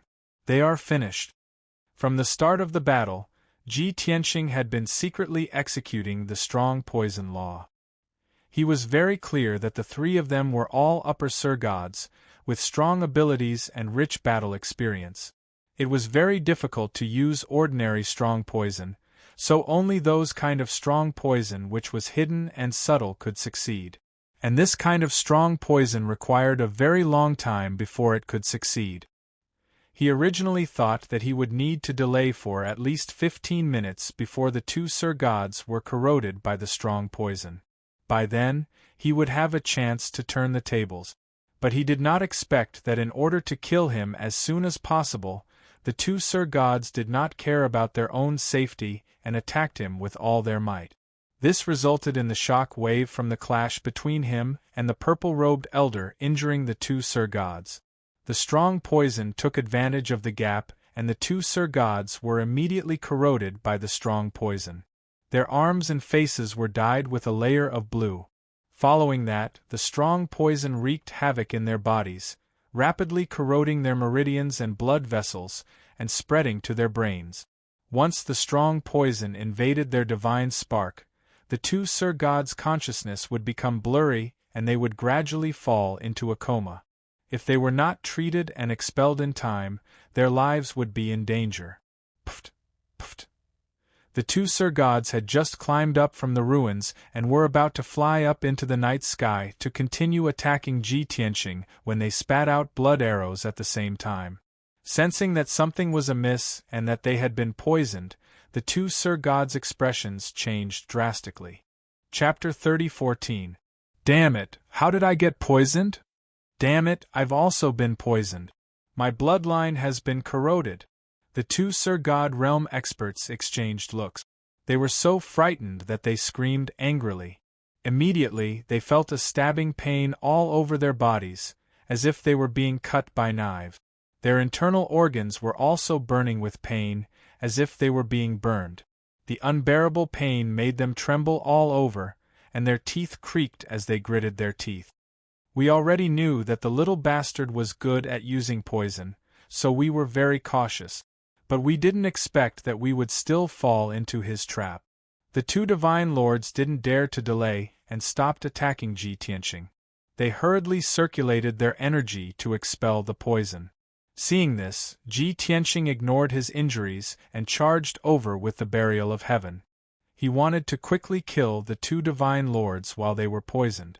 Only then could he focus on dealing with the purple-robed elder. Unfortunately, Ji Tianqing was stopped by the purple-robed elder just as he flew out with his sword. The purple-robed elder also realized that the two divine lords were poisoned and couldn't fight for the time being. Ji Tianqing wanted to take the opportunity to kill, so he could only block him. Swish! Swish! The purple-robed elder swung his divine sword with all his strength, sending out sword beams that covered the sky and enveloped Ji Tianqing. Ji Tianqing was stopped, so he could only give up on the two divine lords and use all his strength to block the purple-robed elder's attack. Clang! Clang! Clang! Clang! Clang! Clang! Clang! Clang! Clang! The purple-robed elder was indeed stronger. Ji Tianqing used all his strength to block and counterattack, but he couldn't get rid of his opponent. Taking advantage of this opportunity, the two Sir Gods who were poisoned hurriedly consumed divine elixirs to heal their wounds. But the poison that Ji Tianqing had deliberately released was too overbearing. Even if they consumed detoxification pills and circulated their divine power to expel the poison, they still couldn't get rid of it. The two Sir Gods were so worried that their hearts were burning with anxiety and fear. Cold sweat broke out all over their bodies. At this time, the purple-robed old man's divine sense detected a divine light shining from the west gate of the capital city. There were a few Sir Gods leading dozens of experts rushing over at lightning speed. Damn it, as expected, after dragging it out for too long, we were discovered by the Imperial City's guards. The purple-robed elder frowned and cursed in his heart. At the same time, he released his divine perception towards Qingyang Courtyard. There was no doubt that the vicinity of Qingyang Courtyard had also lit up with divine light. Several auras of divine lord powerhouses were currently rushing over with lightning speed. In the previous 15 minutes, the commotion caused by the fighting was too great. The loud noise spread for thousands of miles, and the divine light shone for thousands of miles. The imperial guards of the Qingyang residence and the imperial capital had only just arrived to check on the situation. Their reactions were already considered slow. Damn it! The purple-robed old man's expression became increasingly unsightly as he cursed hatefully. He knew full well that it was time for them to withdraw. If they couldn't kill Ji Tianxing within 100 breaths of time and cause such a huge commotion, their mission had already failed. No matter how unwilling he was, he could only grit his teeth and make up his mind. He ordered the 2 Sir Gods, "Don't just stand there, retreat quickly, I will cover you." The 2 poisoned Sir Gods already had half of their bodies turning blue and were twitching all over. Even if they stayed, they wouldn't be able to fight much and would even become a burden. Hearing the purple-robed old man's order, the 2 of them turned around without hesitation and flew towards the night sky in the north. They also knew that the situation was urgent and they had to retreat as soon as possible. Even if they were covered in wounds and were poisoned, they endured the pain and increased their speed to the maximum. In less than 10 breaths of time, they had flown over 1,000 miles away. Ji Tianxing was rather anxious. He wanted to stop the 2 Sir Gods and at least kill 1 or 2 of them. He wanted to seize their godheads and refine their divine souls and memories. In this way, he would be able to find out who sent these 3 Sir Gods. Unfortunately, the purple-robed old man blocked him with all his might, making it impossible for him to withdraw. Soon, another 5 breaths of time passed. The group of imperial guards from the imperial capital was still 2,000 miles away from the battlefield. As for the Sir God experts from the Qingyang side courtyard, they were only 600 miles away from Ji Tianxing and the purple-robed old man. The purple-robed old man saw that the time was up and he couldn't stay any longer. He made a feint at Ji Tianxing and teleported away from the battlefield. Ji Tianxing had already guessed that the purple-robed old man would escape and was prepared to stop him. However, the purple-robed old man was slightly stronger and his teleportation ability had reached perfection. He wanted to stop him, but he was a quarter of an instant too slow and the purple-robed old man escaped. In the next moment, the purple-robed old man teleported 1,000 miles away and disappeared without a trace. Damn it! Ji Tianxing didn't chase after him. He stared coldly at the night sky in the north and cursed under his breath. Although he could vaguely guess the identities of the 3 Sir Gods. However, the current situation in the imperial capital was confusing and he didn't dare to be completely sure.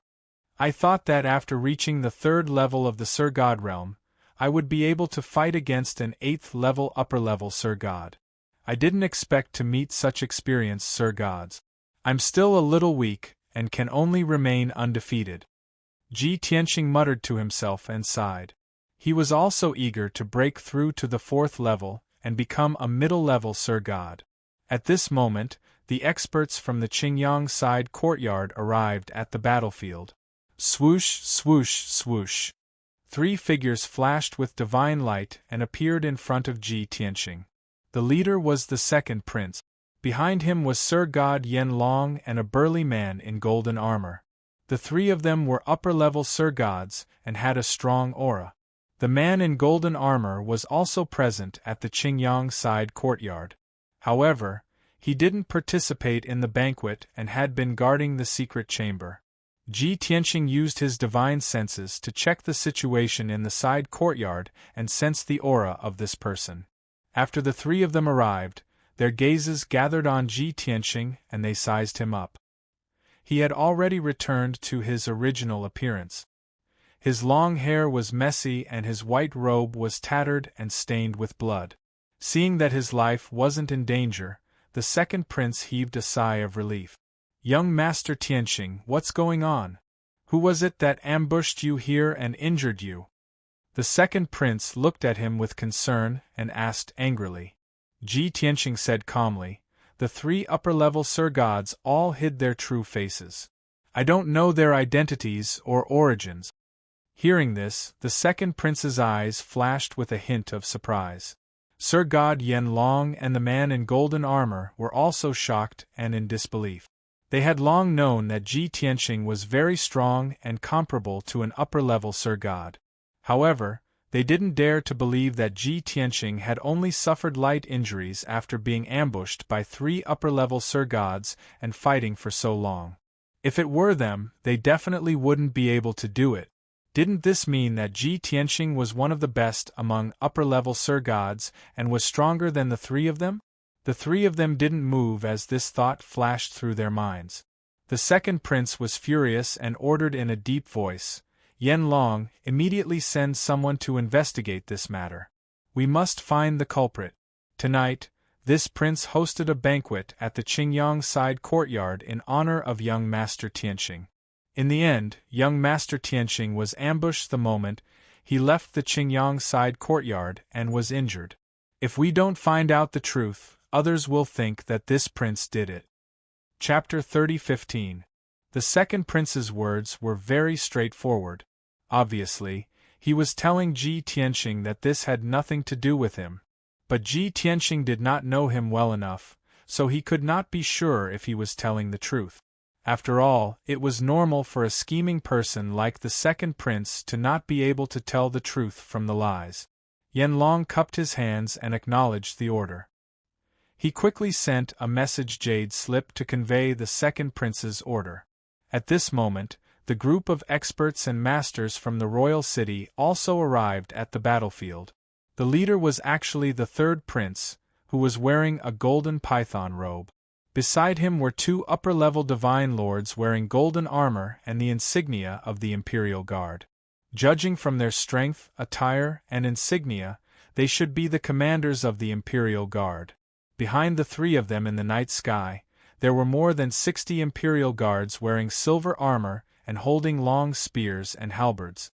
All of them were first or second-level divine lords.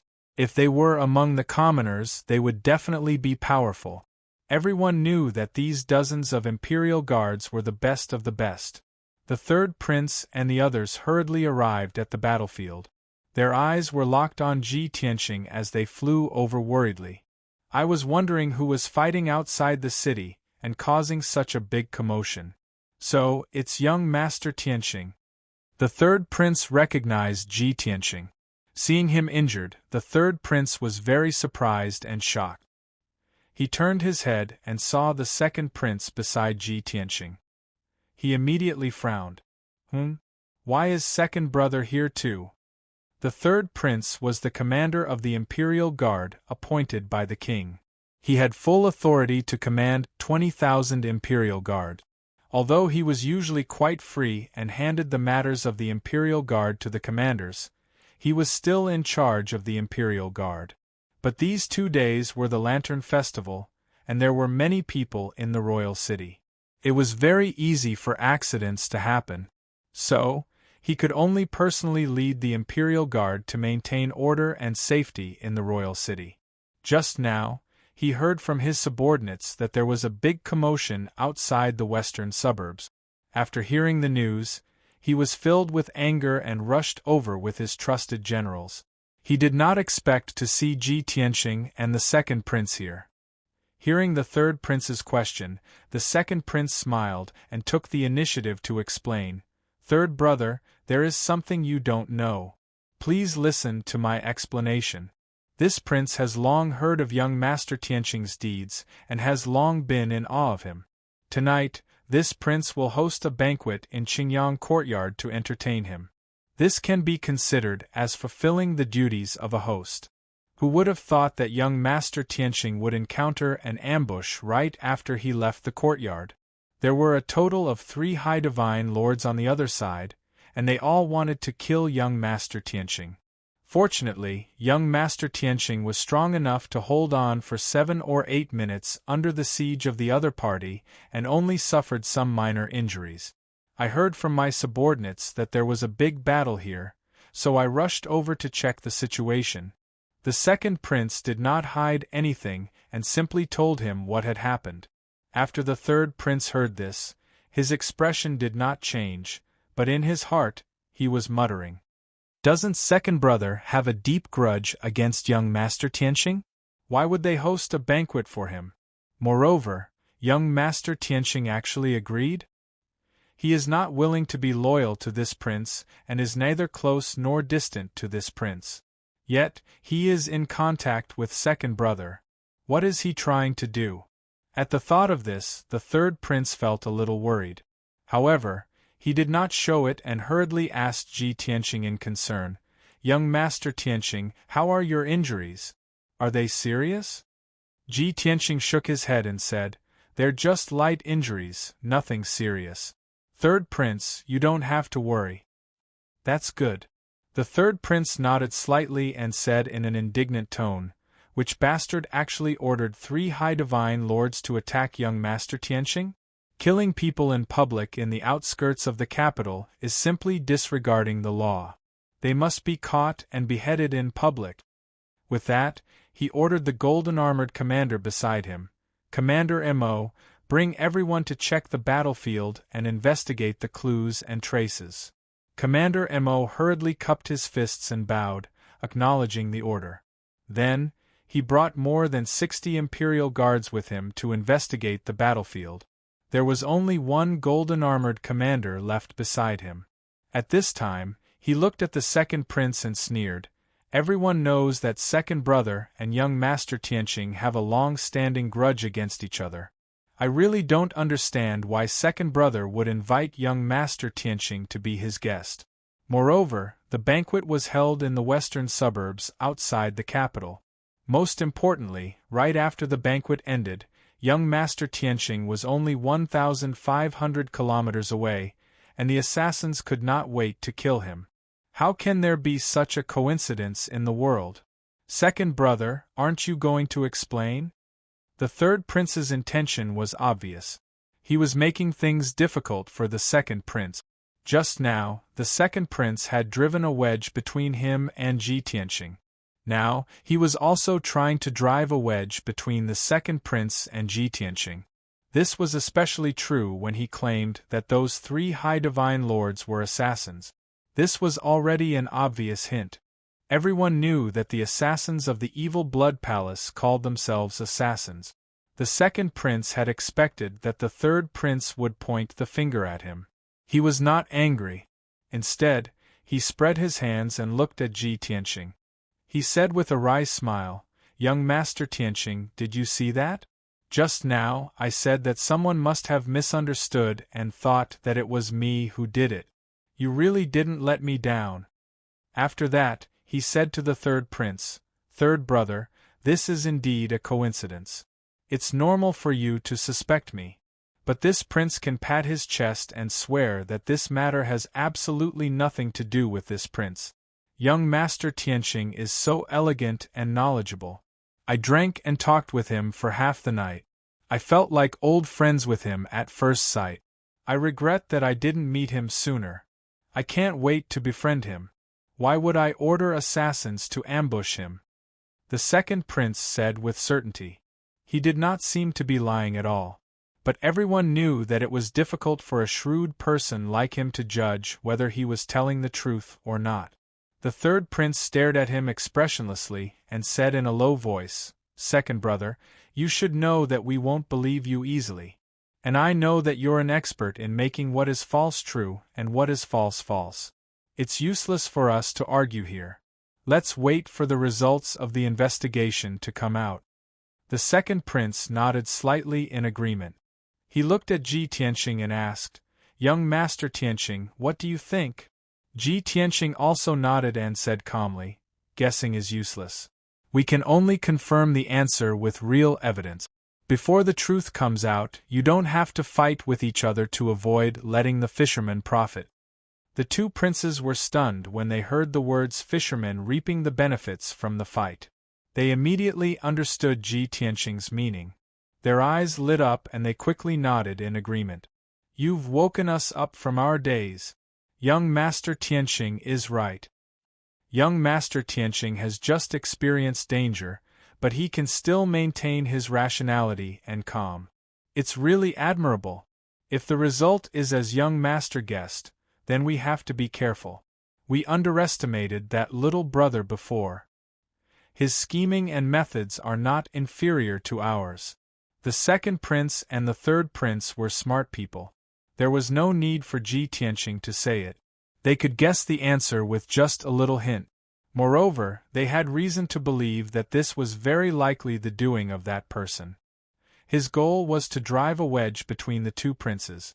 He wanted to sow discord between Ji Tianqing and the second prince. Chapter 30:16. The matter of Ji Tianqing being ambushed had more or less taken shape. He and the two princes had a preliminary answer in their hearts. However, they still had to wait for the results of the investigation by the Imperial Guards and Emperor Yanlong. If Yanlong and the commander of the Imperial Guards could find some clues and evidence on the battlefield, that would be great. Time passed quietly. Ji Tianqing and the two princes waited patiently. Unknowingly, a quarter of an hour passed. Emperor Yanlong and the man in golden armor searched the battlefield within a radius of 1,000 miles twice, but found no useful clues. They returned to the second prince to report. Before the second prince could ask, the two of them shook their heads in disappointment. Although they were disappointed, they had expected it. After all, the three divine emperors were all experienced experts. They were very cautious. How could they leave important clues and traces? Just then, suddenly, a beam of light flew from the sky and landed in front of Ji Tianqing. After the spiritual light dissipated, a golden jade slip appeared. There was a special imprint on it. Seeing the mark on the jade slip, Ji Tianqing's eyebrows twitched. He had a bad feeling.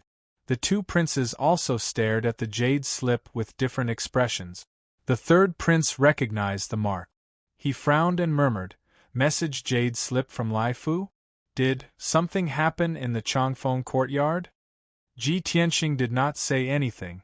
He quickly picked up the message jade slip and read the content with his divine sense. Lai Fu's old voice immediately sounded in his mind. "Young Master Tianqing, something big happened.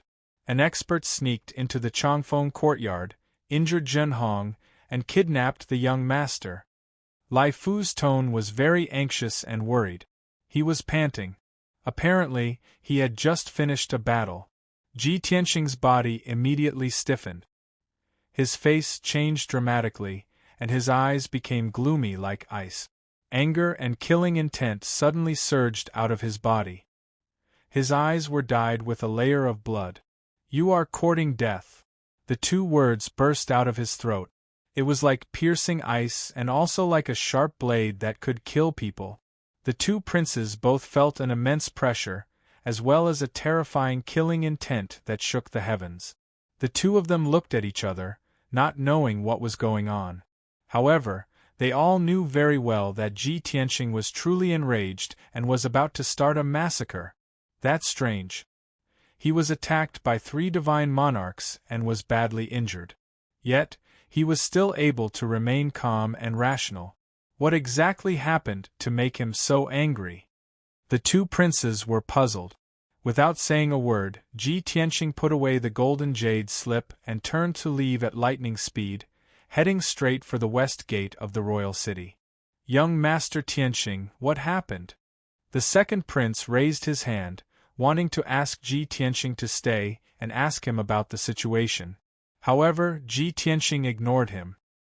His figure flickered a few times and disappeared into the darkness. The third prince also turned and left without hesitation, chasing after Ji Tianqing to the west gate of the royal city. At the same time, he also sent a voice transmission to the two commanders of the imperial army and ordered, "Go to the Changfeng courtyard immediately. Something big has happened." The two commanders of the Imperial Guards received the order, and quickly gathered the Imperial Guards, who were investigating the battlefield, and rushed to the Changfeng courtyard at the fastest speed. 15 minutes later, Ji Tianqing returned to the Changfeng courtyard. Lai Fu, with messy hair and sweaty forehead, was waiting in the courtyard of the East Wing, anxiously pacing back and forth. The East Wing was Wu Shuang's residence.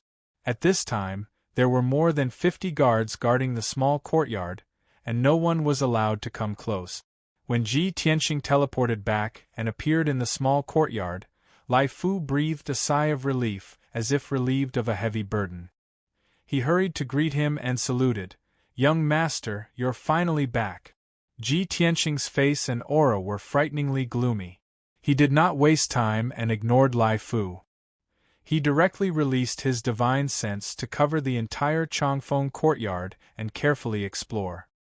He saw that the east wing, which covered an area of 100 feet, had become dilapidated. More than a dozen houses had collapsed, and many broken fences and walls were exposed in the ruins. There were also several ravines in the small courtyard, and the defensive formation had long been broken. Obviously, there had been a fierce battle here. Although the destructive power was very strong, the two sides fought for a very short time. Based on this, Ji Tianxing was able to deduce that, after the assassins sneaked into the east wing, they defeated Zhen Hong in a few moves and took Wushuang away. At this time, the third prince also rushed back and landed in the small courtyard. Lai Fu hurried to greet him and respectfully bowed. "My lord, why are you here?" The third prince did not answer. His face was very serious, and his heart was heavy. After all, the Changfeng courtyard was his property. Ji Tianxing's family had an accident here, and he could not absolve himself from the blame. If he did not handle it well, it was likely to cause Ji Tianxing to break with him. Therefore, he must treat it seriously. While exploring the small courtyard with his divine sense, he asked Lai Fu, "What happened?" Lai Fu did not dare to be long-winded, and answered concisely, "Tonight, the young master is resting in the bedroom, and Zhen Hong is guarding outside the door. A quarter of an hour ago, 2 assassins sneaked into the courtyard and took the young master. It happened so suddenly that Zhen Hong was attacked as soon as he realized that something was wrong. She only resisted 2 moves and was seriously injured by the assassins. She could only watch the other person take the young master away. When I heard the fighting, I immediately came to check the situation. At that time, the 2 assassins had already escaped with the young master. Zhen Hong was seriously injured, and I wanted to heal her, but she refused. She said that she must not disappoint young Master Tianxing's trust. Even if she had to exchange her life for it, she must save the young master." When he heard this, the third prince had already understood the general idea. He frowned and asked, "So, Zhen Hong went to chase the 2 assassins?" Lai Fu nodded and said, "Yes. I was afraid that Zhen Hong's injury was too serious and she could not hold on, so I let the 2 guard captains go with her. Then, I sent a message to young Master Tianxing and reported the news." As soon as his voice fell, Ji Tianxing had finished his investigation. He stared at Lai Fu and asked, "In which direction did they escape?" Lai Fu was startled for a moment. He pointed to the direction of the North City and said, "They went north. They have already left Yunwu City." Without saying a word, Ji Tianxing directly teleported away from Changfeng Courtyard and rushed toward the North City Gate. The third prince told Lai Fu and quickly followed Ji Tianxing to the north. "After old Mo and old Su come, let them take people to the north to chase." Lai Fu certainly knew that old Mo and old Su were the 2 most valued imperial guards under the third prince's command. He couldn't help but be startled for a moment and murmured in confusion, "The 2 commanders took the imperial guards and followed the lord? What happened before? Didn't young Master Tianxing go to the banquet? How could the lord and young Master Tianxing be together?" Before he could figure it out, the 2 commanders of the imperial guards took more than 60 imperial guards and flew into the Changfeng courtyard like a tide. Lai Fu did not dare to delay and quickly transmitted the third prince's order to the 2 commanders. The 2 commanders received the order and quickly left Changfeng Courtyard with the Imperial Guards and rushed to the north. Yunwu City was destined to be turbulent tonight. Wushuang was Ji Tianxing's reverse scale. After tonight, there would be a monstrous massacre. Fengyun Reading Network. Chapter 3017. Ji Tianxing thought that even if the other party was sinister and cunning, they would not break into the Changfeng Courtyard. In Yunwu City, they had to be more restrained. After all, everyone in Yunwu City knew that it was the third prince's courtyard. Once the other party sent people to the Changfeng courtyard, it was equivalent to openly declaring war on the third prince. Therefore, when he went to the banquet in the Qingyang courtyard, it was inconvenient to take Wu Shuang with him, so he let her rest in the Changfeng courtyard. He was a bit worried, so he had Zhen Hong stay close to Wu Shuang to protect her. But he underestimated the other party's madness. In order to take revenge on him, they sent experts to break into the Changfeng courtyard and forcibly took Wu Shuang away. This undoubtedly showed that the other party was determined to kill him by hook or by crook.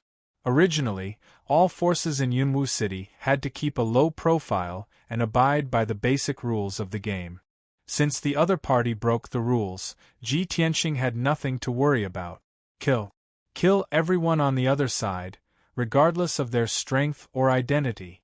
Half an hour later, Ji Tianxing left Yunwu City and flew 50,000 miles to the north. He was worried, so he flew at an extremely fast speed. The third prince, 2 imperial army commanders, and dozens of imperial army elites could not keep up with him. When he flew over a vast mountain range, Ji Tianxing's divine sense detected 2 auras of divine emperors on a mountain peak 3,000 miles to the left. He released his divine sense to investigate carefully and found that the 2 auras were the guard captains of the Changfeng courtyard. In addition, there was another person on the mountain peak. It was Sir God Zhenhong, who was seriously injured and had a weak aura. Swish! Ji Tianxing quickly flew over and landed next to Sir God Zhenhong. Zhenhong was lying on the grass, unconscious. Her red hair was disheveled and stained with blood, covering half of her face.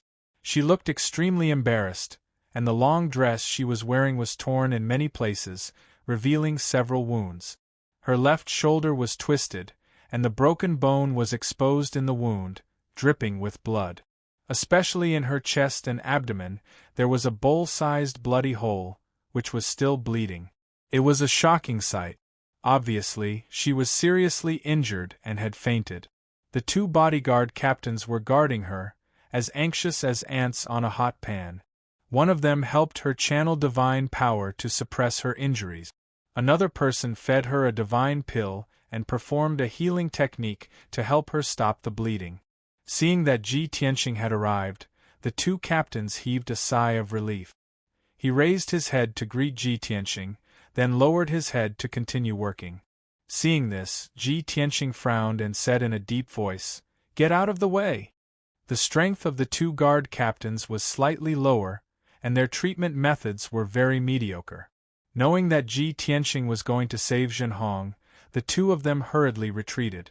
Inside the heaven-mending orb, there were still thousands of life-saving divine lights that could revive thousands of martial gods. However, Zhenhong was a divine lord powerhouse. Ji Tianxing could only release all of his life-saving divine light and pour it into her body.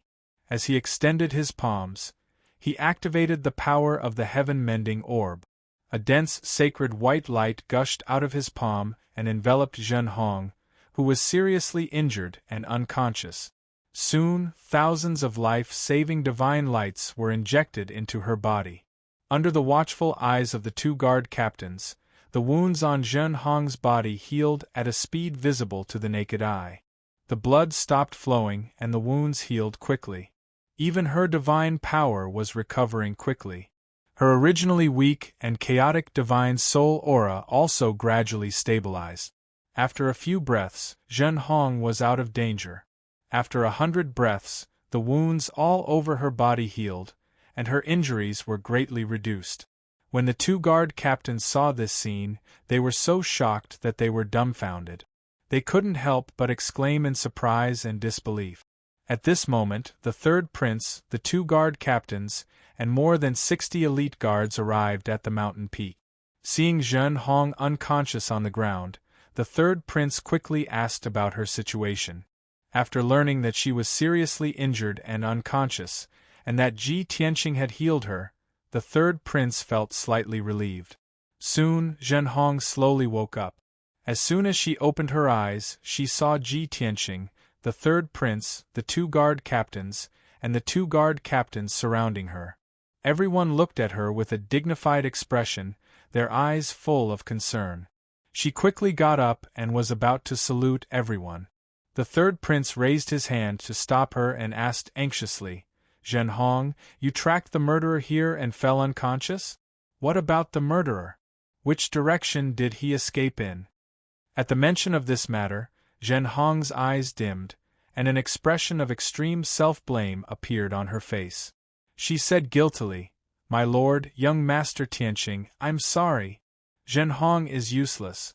I failed to live up to your trust and failed to protect the young lord." Ji Tianqing frowned slightly and said in a deep voice, "Let's talk about this later. Tell me first, where did the murderer escape to? Do you have any clues?" Zhen Hong felt even more ashamed and lowered her head even more. "The murderer? Zhen Hong is useless. I couldn't catch up with the murderer and was left further and further behind. They escaped to the north. Before I fell unconscious, I could still track their aura. Now that I've been left behind, I can't detect their residual aura. Obviously, they had lost track of them." Ji Tianqing was full of unwillingness and continued to ask, "Then did you see clearly what the 2 murderers looked like? Did they have any special characteristics?" Zhen Hong thought seriously for a moment and shook her head with even more self-blame. "They should be 2 men, but I'm not sure if they're young or middle-aged. They were both wearing black robes and masks that covered their original faces. I couldn't see any markings or special characteristics." Hearing this, Ji Tianqing, the third prince, and the others looked even more disappointed. Zhen Hong was the best witness and the most crucial clue about the 2 murderers. But now, the clue was broken. No matter how anxious Ji Tianqing was, he couldn't find the murderer's whereabouts. The third prince also understood this and hurriedly persuaded Ji Tianqing, "Young Master Tianqing, don't be too anxious. You must calm down at this time. The clue is broken. Why don't we go back to Royal City first and discuss countermeasures?" After a pause, he also said with self-blame, "I'm also deeply sorry and angry that such a thing happened. Damn the murderers, they broke into the Longwind courtyard and kidnapped Wu Shuang. This is a public declaration of war against me. The other party not only wants to take revenge on you, but also wants to sow discord between us. Young Master Tianqing, please rest assured that I also have an unshirkable responsibility for this matter. I will definitely help you save Wu Shuang." Ji Tianqing nodded and said in a deep voice, "Although the clue is broken, I'm still not reconciled. Let's continue to look for clues around."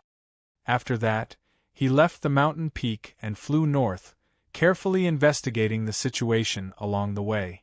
The third prince also quickly followed with the commander of the imperial army.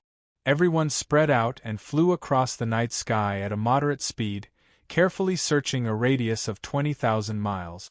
In this area, no trace or clue could be hidden from everyone. But unfortunately, after searching for an hour and tens of thousands of miles, they didn't find any useful clues. In desperation, Ji Tianqing and the third prince could only leave and return to Royal City to make a long-term plan. Chapter 30:18. Ji Tianqing had been very anxious since Wu Shuang's accident. But at such a critical moment, he had to remain calm. Anger and irritation could not solve the problem. The most important thing was to think of a countermeasure. On the way back to the capital, Ji Tianqing frowned and pondered. As soon as they returned to the Changfeng court, Ji Tianqing and the third prince entered the study to discuss countermeasures. 2 commanders of the imperial army followed them in, waiting for orders. Originally, the third prince wanted Zhen Hong to rest and heal. But she refused to rest and forced herself to enter the study to participate in the discussion. Wu Shuang's kidnapping made her feel very guilty and self-reproachful. At the same time, she felt that she had failed Ji Tianqing's trust and could not face Ji Tianqing. Fortunately, Ji Tianqing did not reprimand her. The secret room was dimly lit and the atmosphere was solemn and austere.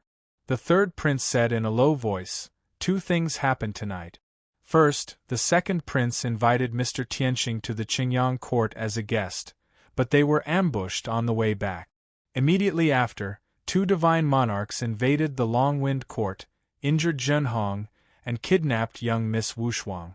This prince dares to conclude that these two matters are connected, and the other party has long planned this. Inviting Mr. Tianxing to the Qingyang court was the first step of the plan, luring the tiger away from the mountain. Sending people to infiltrate the Changfeng court and kidnap Miss Wushuang was the second step of the plan. Hearing this, Ji Tianxing shook his head and said, "You mean, the main culprit is the second prince?" The third prince said calmly, "I can't rule out this possibility. I don't dare to underestimate him at any time. Moreover, he has the motive and the ability to plan such a scheme." Ji Tianxing shook his head again and said, "You're wrong. The king wants to appoint the fifth prince as the crown prince. You and the second prince have both lost. The fifth prince is the biggest winner. At this critical moment, your and the second prince's common enemy is the fifth prince. In order to fight for the position of crown prince and the king, the second prince has planned for so many years. At this juncture, he can't even cooperate with you, so how can he deal with me and kidnap my daughter? Is it more important to kill me? Or is it more important to seize the crown prince's position?" The third prince immediately understood what he meant and said in a serious tone, "The second prince invited you to the banquet tonight because he wants you to persuade me to cooperate with him? Do you mean that the fifth prince is the mastermind?" "Of course," Ji Tianxing said in a firm tone. "I don't know what methods he used to make the monarch make him the crown prince. This was the decree of the monarch. As long as the monarch didn't pass away, it was basically a done deal. Therefore, the fifth prince had already won and would soon become the crown prince. At this time, what he wants to do the most is to take revenge and get rid of me, the thorn in his side." The third prince nodded in agreement. "That makes sense." Ji Tianxing continued, "Besides, you, the second prince, and I all underestimated the fifth prince. He must have planted spies in Changfeng court to monitor our every move. Therefore, he knew that my daughter was in Changfeng courtyard and that I went to Qingyang courtyard to attend the banquet. This is an excellent opportunity for him. How could he let it go?" Listening to his analysis, the third prince suddenly understood and nodded repeatedly. "Yes, that was most likely the case. The fifth prince sent people to kill you. If the operation succeeded, he could frame the second prince, causing me and the second prince to turn against each other, and there would be no possibility of cooperation. If the plan failed, the fifth prince would send two other monarchs to sneak into Changfeng courtyard to kidnap Miss Wushuang. In this way, they could use Miss Wushuang as a hostage to take the initiative and then find a way to deal with you." Ji Tianxing nodded slightly and said, "That's right. This is the fifth prince's plan to kill two birds with one stone. And it's one step after another, interlinked. His goal is to get rid of me. Before he kills me, Wushuang should be safe. Let's wait. It won't be long before they carry out the third step of the plan." The third prince nodded again and said in a dignified tone, "Next, he will send someone to send you a message, asking you to go to a certain place to see Miss Wushuang. And that place, he has already set up a large number of troops and set up an inescapable net. If you don't want anything to happen to Miss Wushuang, you must go to that place and walk into the net." Speaking of this, he sneered and said, "Then we will wait for his message. I will gather a large number of imperial guards and see what tricks he can play." Ji Tianxing glanced at him and asked, "Nominally, the imperial guards are the sword of the monarch. You used a large number of imperial guards to help me deal with my private affairs. Aren't you afraid that he will complain and the monarch will punish you in anger?" The third prince sneered and said, "The monarch is about to appoint the fifth prince as the crown prince. I have already lost all my previous efforts. What is there to be afraid of? Besides, the fifth prince sent people to Changfeng courtyard to kidnap Miss Wushuang. This is not just a public slap in my face. This is simply pressing my face to the ground and stepping on it. He's already so deranged and lawless. Why should I care about feelings? Ji Tianqing nodded and said, "You are willing to help, which proves that I did not misjudge you. But you still underestimate the fifth prince. He will not let us do as we wish. Then I have to think about how to do it secretly and hide from his eyes and ears." The third prince understood what he meant and nodded with a dignified expression. Time quietly passed by. Soon an hour had passed. It was dawn, the darkest time of the day. At this time, a messenger guard came to the door of the study and reported respectfully, "My lord, someone just sent a secret letter to young Master Tianheng to personally read." The eyes of Ji Tianqing, the third prince, and the others flickered as they gathered their focus. "It's here. Sure enough, it's as we expected." The guard entered the study and handed the letter to Ji Tianqing. Ji Tianqing picked up the letter, pulled out the letter paper, and spread it on the desk. There were 2 lines of bold and powerful words written on the letter paper. 7 in the morning, West Wind Town in the north. If you don't want your daughter to lose her life, come alone. Don't try to play tricks. You should be very clear that we have eyes everywhere in Royal City. The letter was very clear, and everyone read it at a glance. The atmosphere in the secret room became heavy and solemn again. The third prince frowned, full of worry. "You guessed right. He had long guessed that I would help you, so, unfortunately, they also have eyes in Changfeng Courtyard. Even if I quietly leave with the Imperial Army, I will most likely be discovered. Young Master Tianqing, let me think of a way. How can I help you?" Ji Tianqing casually shot out a flame, burning the letter to ashes, and said indifferently, "No need to think, I have a way." Chapter 30:19. No one knew what Ji Tianqing, the third prince, and others discussed in the secret room. The people of the Changfeng Courtyard only knew that the third prince was full of resentment and helplessness, and left dejectedly. Looking at that appearance, he seemed to be unable to help Ji Tianqing, so he felt guilty and annoyed. Of course, 2 commanders of the Imperial Army and more than 60 elites of the Imperial Army were also taken away by him. After leaving the Changfeng Courtyard, the third prince and others returned to the palace and rested. At least, the spies and informants hidden in the dark saw the result. But no one knew that Ji Tianqing had quietly left the Changfeng Courtyard with the help of the Armillary Sphere secret technique. He was not discovered by anyone and quietly sneaked into the palace. Then, he found the third prince, the commanders of the Imperial Army, and the 60 elites of the Imperial Army one by one. Under his guidance, everyone entered the Jiutian Tenju Tower and stayed on the 3rd floor of the tower. There was no other way. The 1st floor of the tower had too many ancient buildings, and the 2nd floor had the statues and altars of the primitive demon god. The 4th floor was a boundless sea, in which there were hundreds of millions of sea beast bones. There were too many clues in these spaces, and it was easy to expose the secrets of the tower. Only the 3rd floor space was a dark wasteland. There was only an ancient tomb made of black stone in the middle.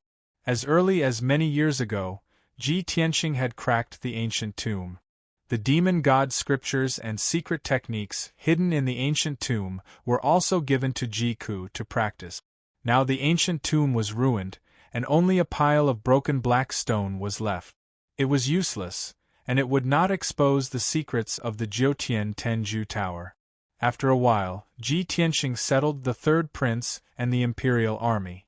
Everyone stayed in the dark space, sitting cross-legged and waiting patiently. Ji Tianqing quietly returned to the Changfeng Courtyard and entered the study room. The whole process was stealthy, and no one noticed the abnormality. Then, he lifted the state of invisibility and walked out of the study room openly.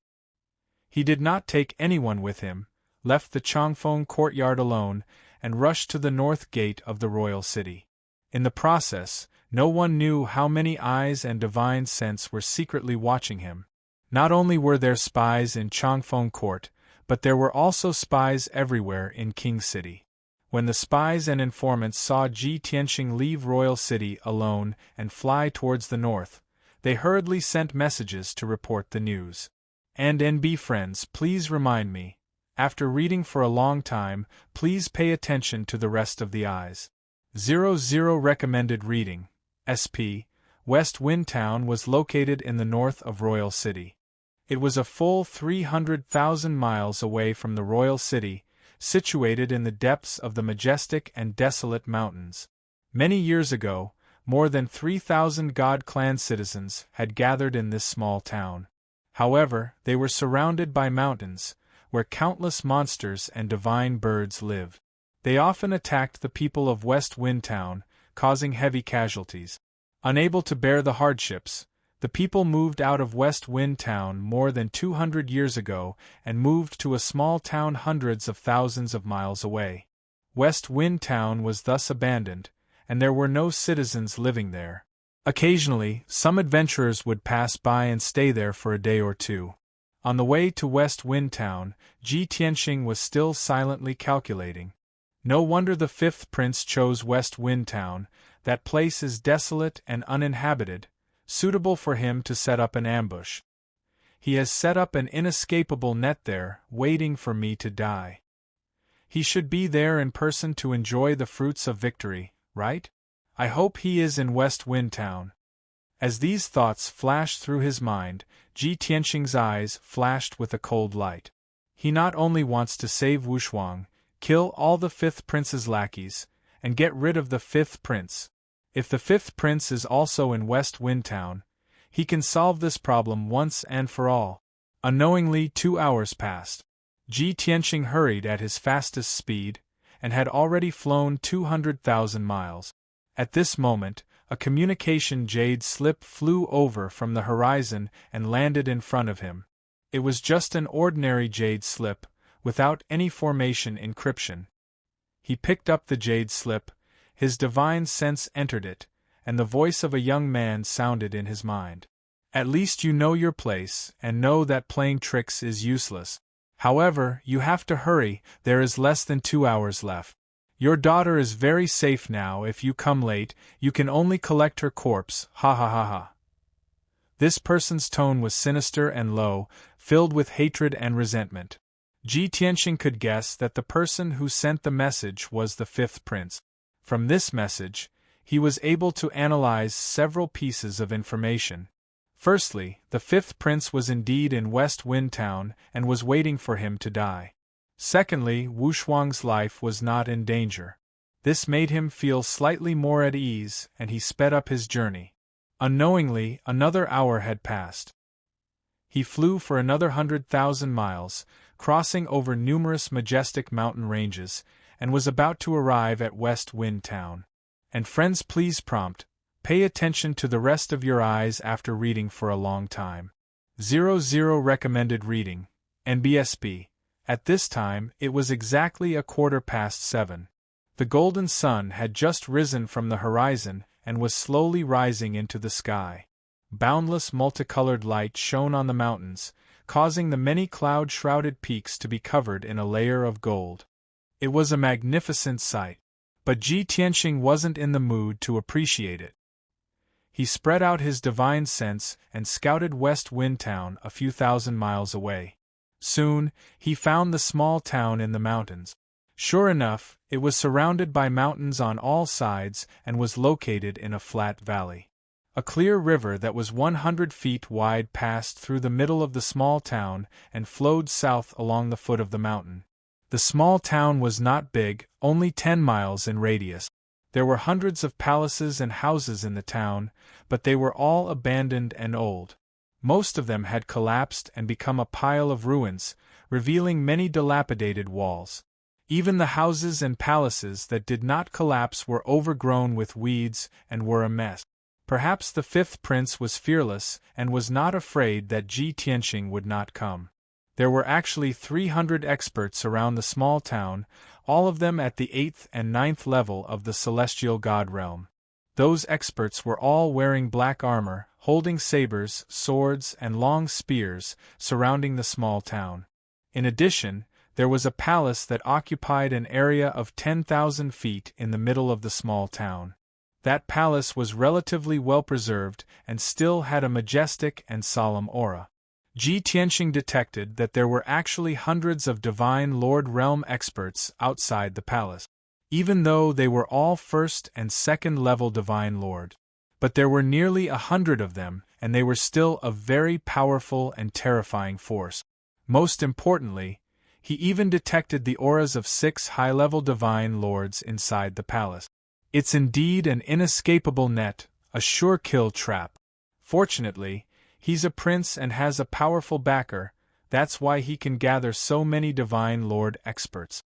A cold light flashed across Ji Tianxing's eyes as he muttered to himself. From the looks of it, he has failed too many times previously, even the Blood Sword sect was destroyed by me. This time, he must get rid of me. That's why he's willing to put in so much effort in order to be foolproof. Including the third prince, there were 6 high-level Divine Lords, nearly 100 low-level Divine Lords, and 300 celestial god experts. With such a powerful force, not to mention killing Ji Tianxing, even destroying sects like the Blood Sword sect and Bloodblade sect was more than enough. Before entering West Wind Town, Ji Tianxing already felt the 5th prince's killing intent. Chapter 30-20. Whoosh. There was a flash of white light and Ji Tianxing descended from the sky, landing in West Wind Town.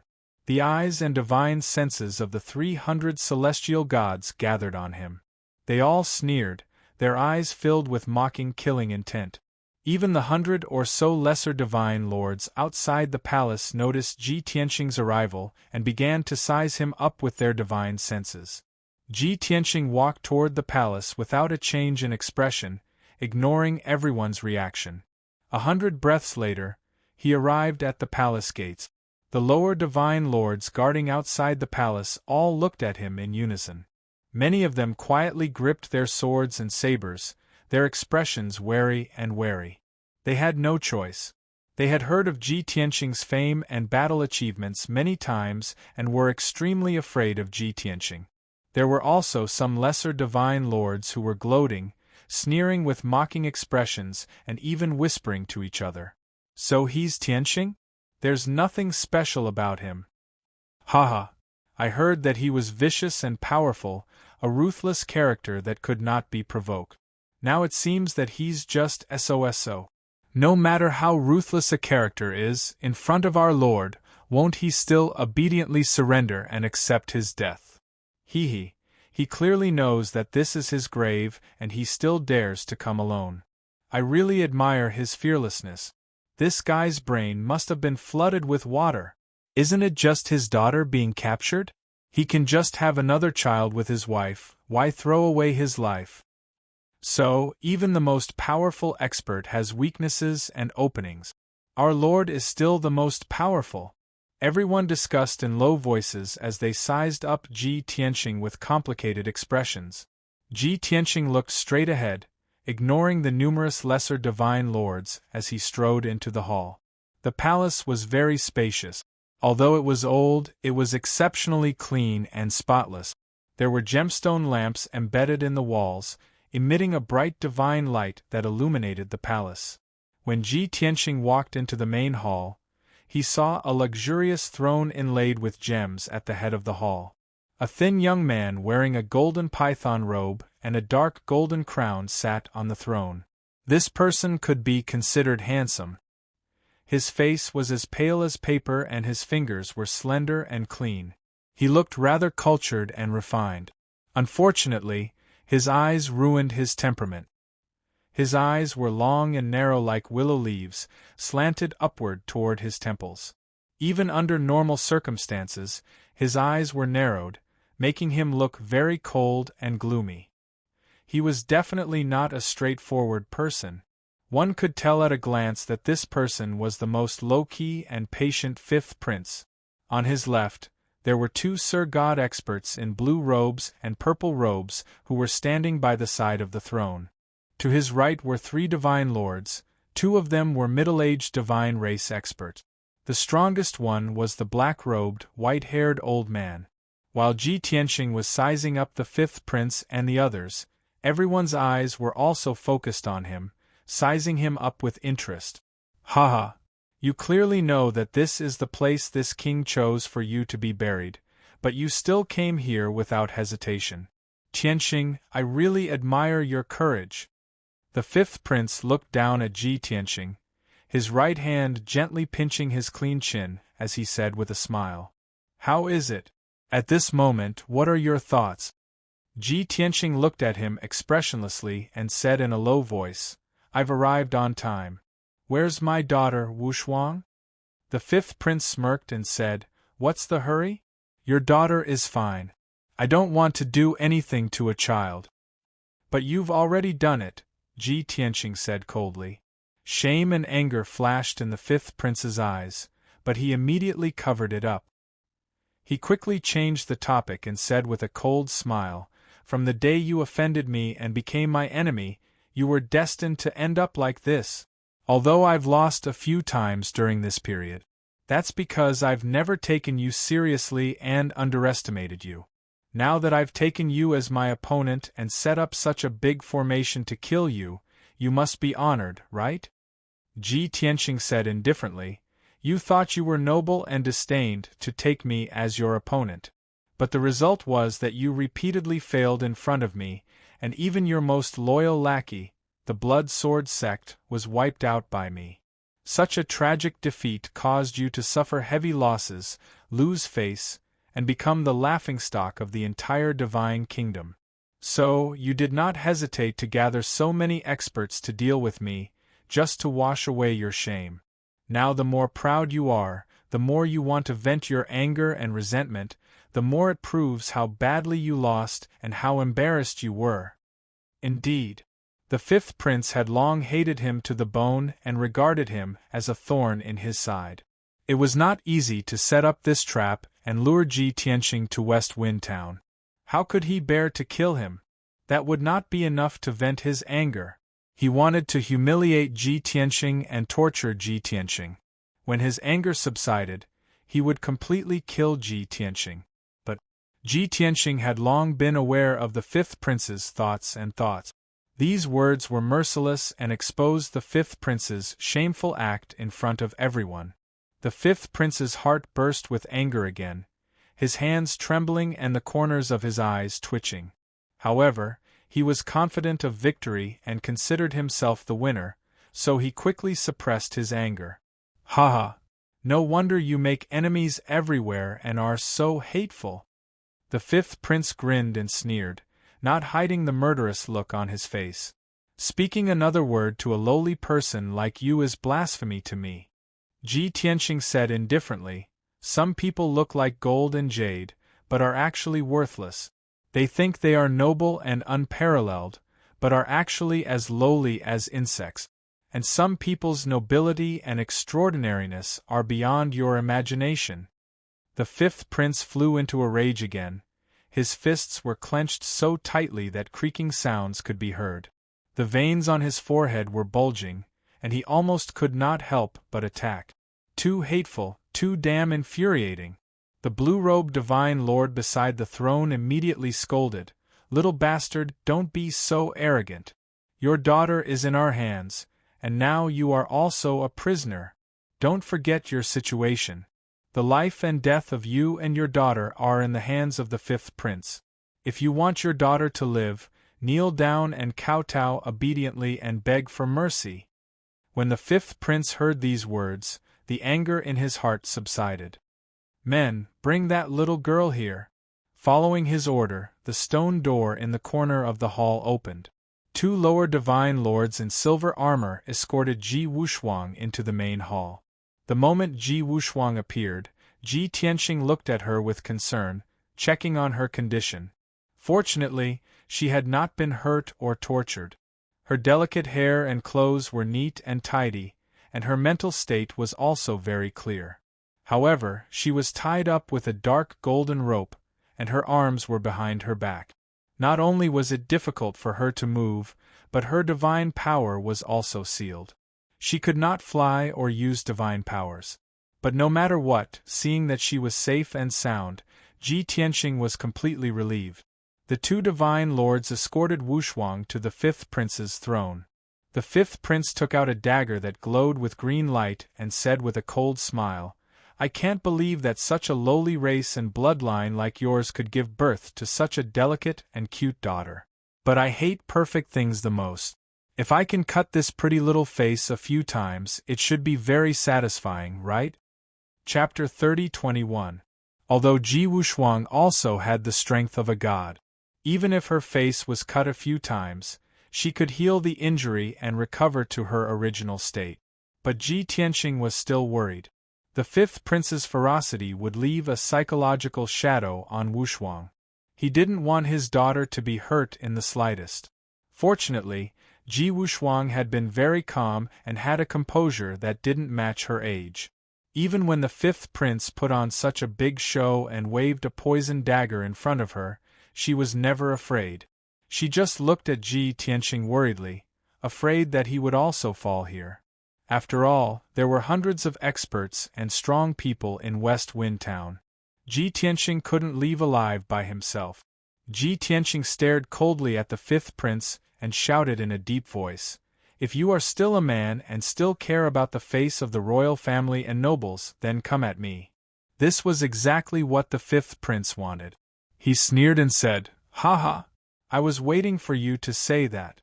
If you don't want anything to happen to your daughter, then kneel down and kowtow to me." When he said this, the fifth prince was in an extremely good mood.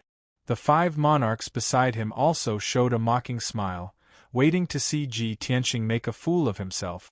Everyone knew that even if Ji Tianxing knelt down and kowtowed, the fifth prince wouldn't forgive him. He would definitely die without a doubt. But before killing him, the fifth prince had to humiliate him severely to vent his anger. Ji Tianxing was silent and stared coldly at the fifth prince, as if he was hesitating and weighing the pros and cons. But in fact, he secretly said to Ji Wushuang, "Wushuang, don't be afraid, Dad will take you away safely. Do you still remember the divine power I taught you back then?"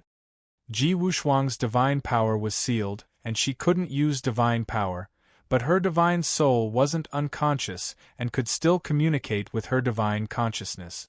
She immediately understood Ji Tianxing's meaning and asked, "Dad, are you talking about that phoenix returns to the nest?" Of course Wushuang remembers, I even cultivated it once not long ago. Phoenix's nest was a divine ability that Ji Tianxing had imparted to Ji Wushuang many years ago. This included Yun Yao and Ji Wuhan, who had also cultivated this supreme technique. This divine ability was very mysterious, but it didn't have any destructive power. It was just a method of directional spatial teleportation. To put it simply, as long as one executed phoenix returns to nest, one could instantly teleport into the 9 heavens 10 absolutes tower. No matter what kind of situation or space they were in, they would be able to return directly to the divine pagoda. Of course, the spellcaster had to be within a certain distance from the 9 heavens 10 absolutes tower. Being too far would not do. Ji Tianxing's heart was filled with gratification. He transmitted his voice to Qin Mu, "Although your divine power is sealed, and you can't use Phoenix Returns to Nest, you can still use it. However, Father will use that divine ability and use the power of the divine pagoda to take you back. You must not resist." This was the miraculous part of the phoenix's nest. Not only could the cultivator use it, but the tower holder could also use it in reverse. Ji Wushuang didn't answer. He quietly winked at Ji Tianxing, indicating that he understood. Meanwhile, the fifth prince and the other divine emperors couldn't help but urge Ji Tianxing when they saw that he was silent. "Tianxing, what are you waiting for? Do you think my knife isn't sharp enough? Kid, you have to think carefully. Is your face more important or your daughter's life more important? Do you think it's as simple as cutting your daughter's face? The blue soul poison on the dagger can corrode her divine soul and turn her into a complete lunatic and idiot. Kid, the fifth prince's patience is limited. Don't court death." Seeing that everyone was impatient, The dagger in the fifth prince's hand was already itching to try. Ji Tianxing didn't hesitate any longer and immediately activated the mark of the divine pagoda on his left arm. A mysterious connection immediately formed between the divine pagoda and Ji Wushuang. Ji Tianxing quietly circulated his divine power and executed Phoenix returns to nest as quickly as possible. Swoosh! The next moment, a white light shot out from his left arm and enveloped Ji Wushuang at an incredible speed. Ji Wushuang was already prepared. When the mysterious white light enveloped her, she instantly disappeared. A quarter of an instant later, she appeared on the fifth floor of the divine pagoda and stood in the origin divine array. Even though she was still bound by the dark golden rope and couldn't use divine power, she was completely safe. Even an ordinary divine king expert couldn't break into the divine pagoda and hurt her. She was out of danger, but instead of rejoicing, she became even more worried. Dad saved me and will definitely anger the fifth prince and the other divine emperors. Would he be able to withstand the siege of so many experts and safely escape from West Wind Town? Dad has always been meticulous and reliable. He should be confident, right? Ji Wushuang stood on the altar and muttered to herself. At the same time, the fifth prince and the other divine emperors widened their eyes in disbelief, as if they had seen a ghost. Especially the fifth prince. The smug and mocking smile on his face froze on the spot.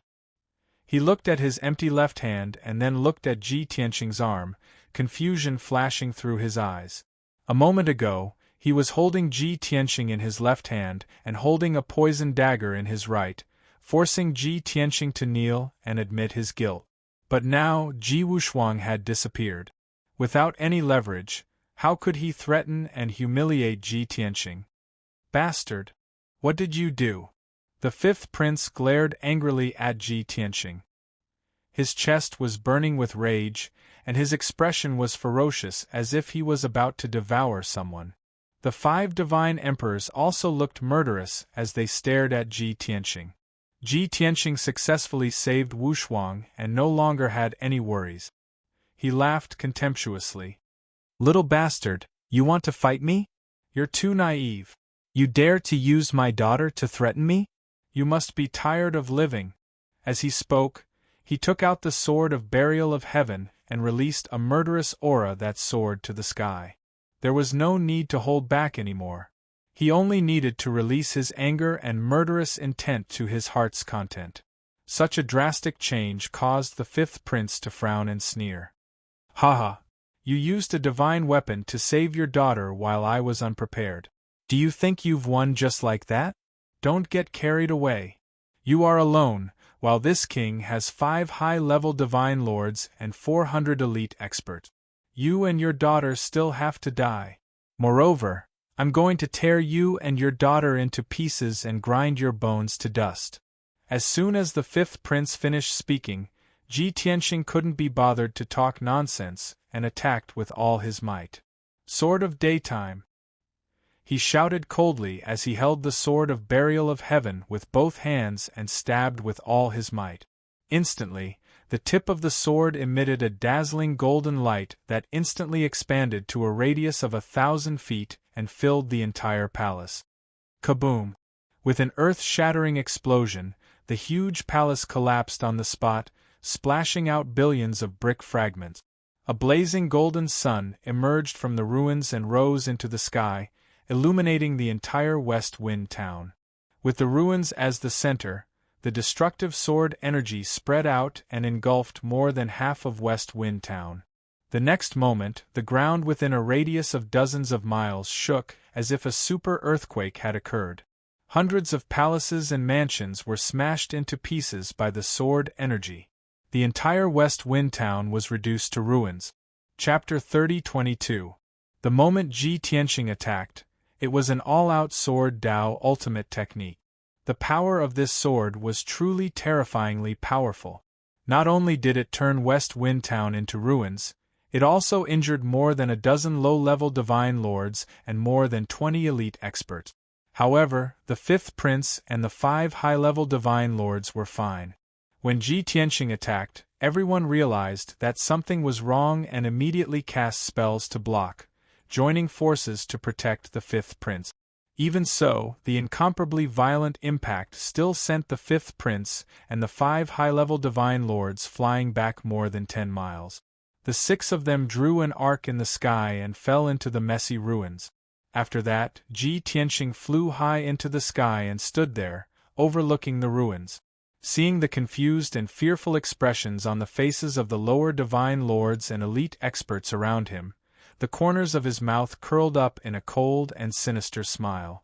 The fifth prince and the 5 high-level divine lords also flew out of the ruins and stood high in the sky. They faced off against Ji Tianxing across the sky, tens of thousands of feet away. "Little bastard! You're really courting death. This king originally wanted to let you live a little longer, but I didn't expect you to be so eager to die. Then this king will fulfill your wish."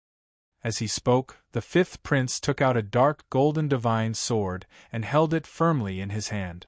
The black-robed, white-haired divine lord also stretched out his palms, his 10 fingers filled with dazzling 5-colored divine flames, his entire body bursting with a violent aura. He angrily glared at Ji Tianxing and coldly shouted, "Little bastard, you dare to attack hundreds of us alone? This is not confidence or courage, but arrogance and ignorance. This old man will immediately let you experience what it means to live a life worse than death." Ji Tianxing looked at the crowd with a cold smile and said, "I'm alone? Ha ha! To tell you the truth, I came here today to kill all of you. Not a single one will be left alive." As his voice fell, he opened the 3rd level of the 9 heavens 10 absolutes pagoda. Whoosh whoosh whoosh. Streaks of white light appeared in the sky one after another, continuing to appear without end. In a short 2 breaths, the 3rd prince and many experts of the Imperial Guard appeared in the sky. A total of 63 people lined up neatly in the sky, forming a formation. Previously, they had been waiting patiently in the darkness on the 3rd level of the Divine Pagoda. At this moment, they could finally show themselves. All of them were clad in armor and wielding swords, emanating murderous aura. The 5th prince and many divine emperors were dumbfounded when they saw the 3rd prince and the Imperial Guards appear out of nowhere. "It's you? 3rd Imperial brother and the Imperial Guards? You, how did you? This is impossible. Didn't you all return to the palace to rest? Our spies have been monitoring him all the way. They clearly saw him alone. How could this be? How did you do it?" Everyone's expression changed drastically.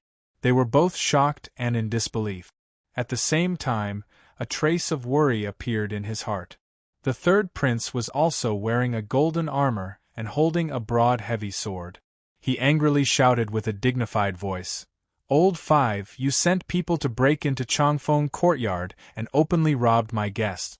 How dare you? You're openly challenging the laws of the kingdom of God. You even used young Master Tianhong's daughter as a hostage to ambush him with a large army. This is even more sinister and despicable. Do you still have the demeanor of a royal child? You don't deserve to be a prince of the kingdom of God, let alone the crown prince. I'm ashamed to be your brother."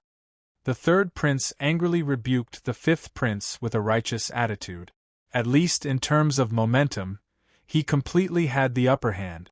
The 5th prince was extremely angry. He gritted his teeth and sneered, "Old 3, you actually went against your brother for this little bastard.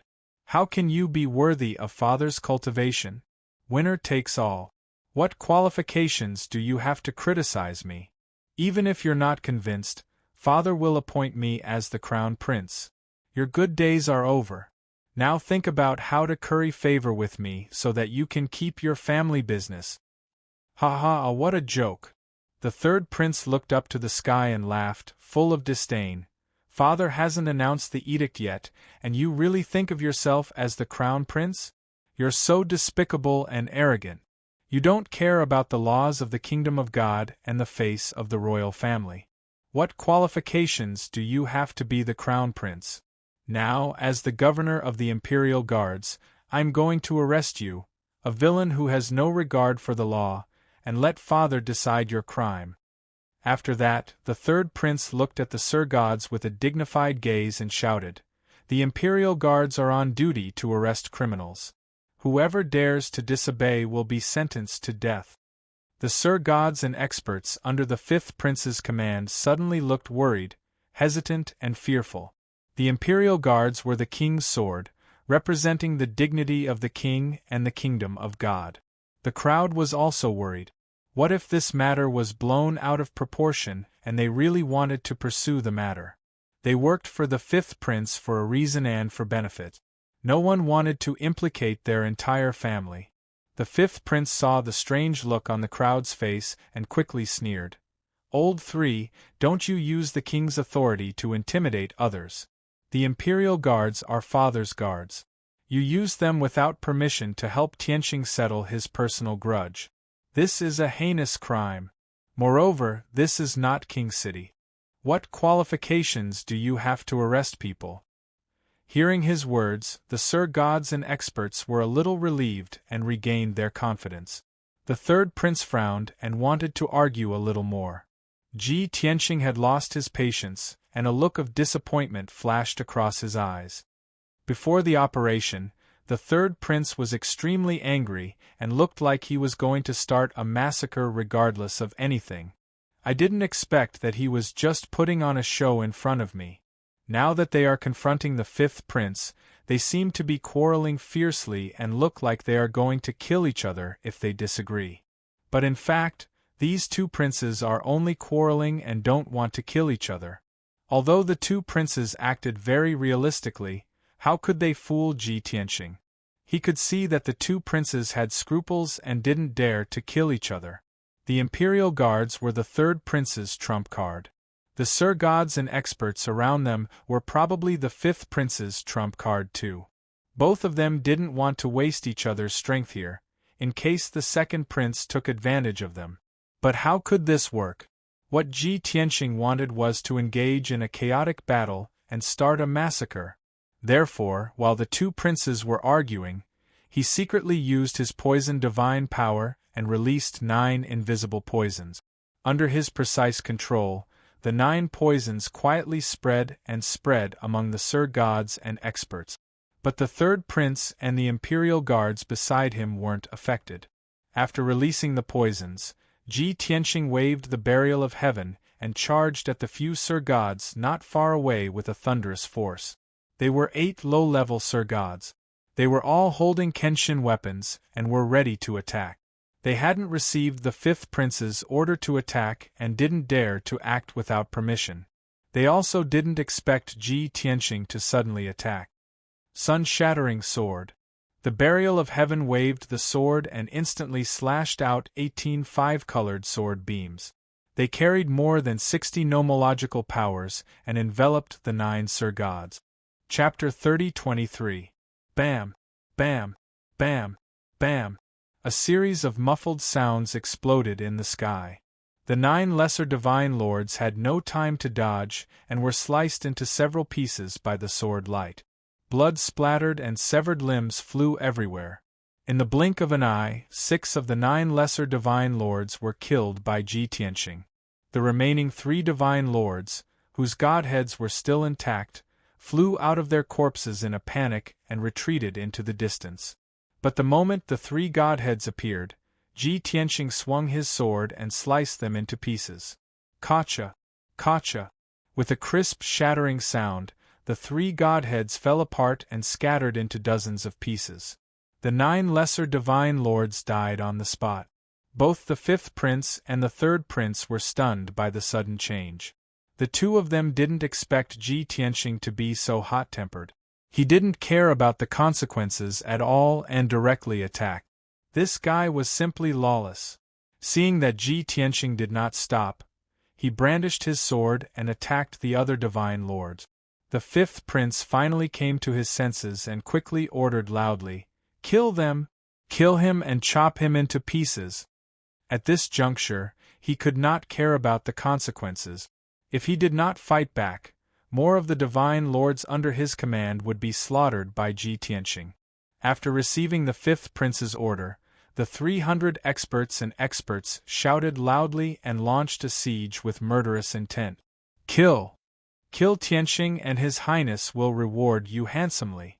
As the roars rang out, the 300 experts and experts waved their Kenshin weapons wildly and released sword light and sword shadows that blotted out the sky. Ji Tianqing was fearless and immediately used the celestial dragon overlord body to transform into 1,000 feet tall golden armored god of war and launched a counterattack. No matter how gloomy and unwilling the third prince was, he could only order the imperial guards to fight with all their might under such circumstances. After all, there were more than 300 people on the other side, and the divine skill light and shadows that filled the sky covered dozens of miles. If the Imperial Guards did not fight back, they would definitely suffer heavy casualties.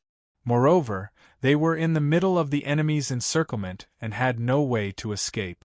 If he wanted to survive, he could only fight back.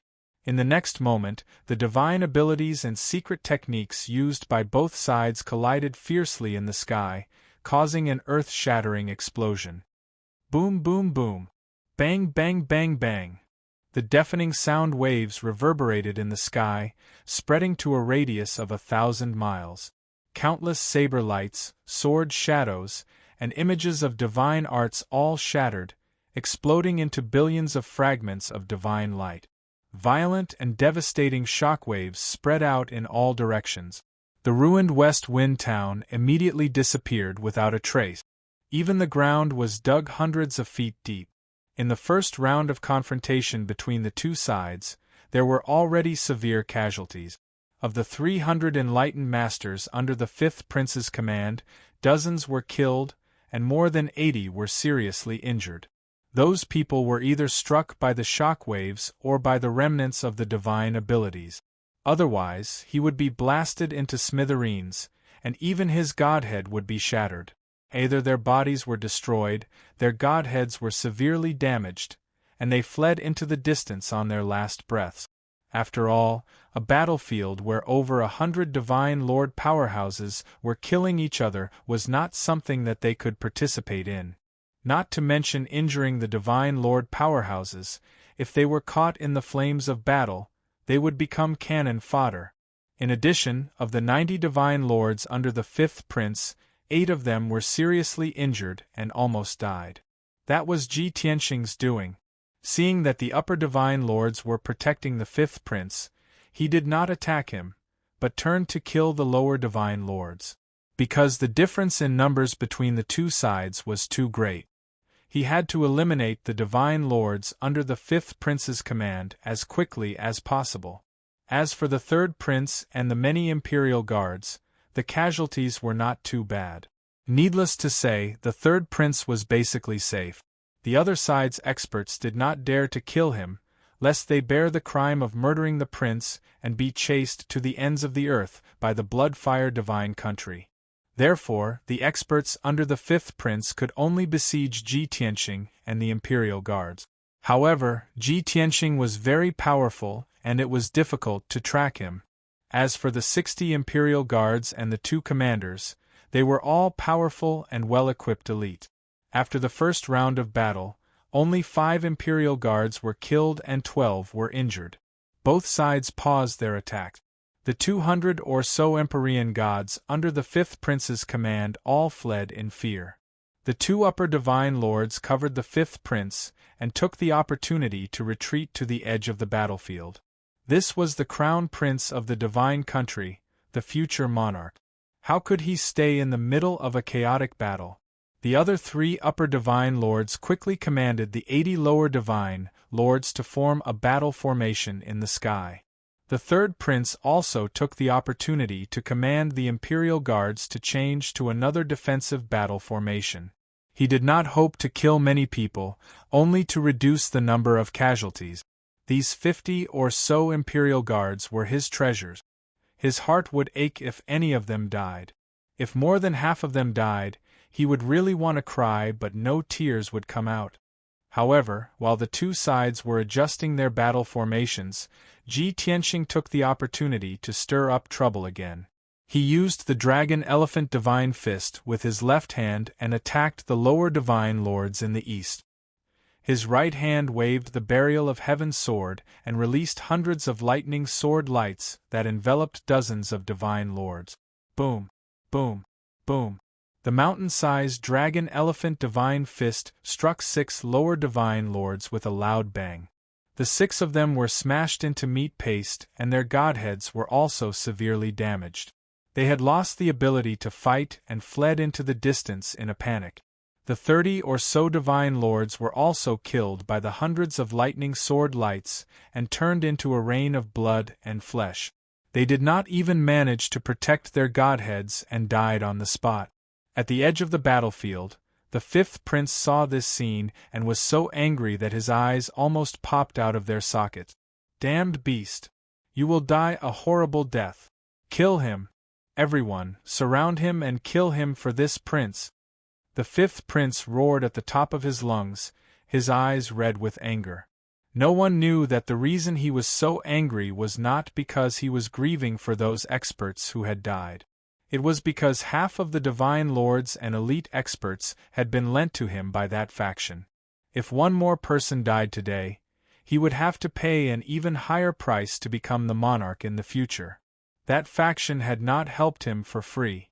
Many Divine Lords received the order and immediately used their ultimate killing moves to surround Ji Tianqing.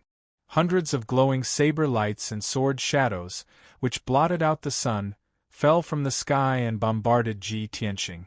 What was worse was that the 5th prince even shouted at the 3rd prince, "Third brother, as long as you retreat with the Imperial Guards, our grudge will be written off. Don't interfere in this matter and this prince will owe you a favor." How arrogant was the 5th prince before! Now, he had taken the initiative to beg for peace and lowered his head to the 3rd prince. It was obvious that he was really desperate. Of course, it was also obvious that his hatred for Ji Tianqing was bone-deep. The 3rd prince hesitated for a moment and was struggling in his heart. However, he immediately came to his senses and shouted righteously, "5th prince, this prince is enforcing the law impartially. Don't make a mistake. It's not too late to stop now." He knew very well that the 5th prince's words could not be trusted. If he really took the Imperial Guards away and allowed the 5th prince to kill Ji Tianqing, he would have no hope of fighting for the throne. Chapter 30-24. Stop? I will teach you a lesson. The 5th prince was so angry that he almost vomited blood as he cursed with a livid expression. Everyone was taking revenge for personal grudges and using public resources for private purposes. They had a tacit understanding. At this juncture, the 3rd prince still had to pretend to be righteous. This made the 5th prince so angry that his lungs were about to explode.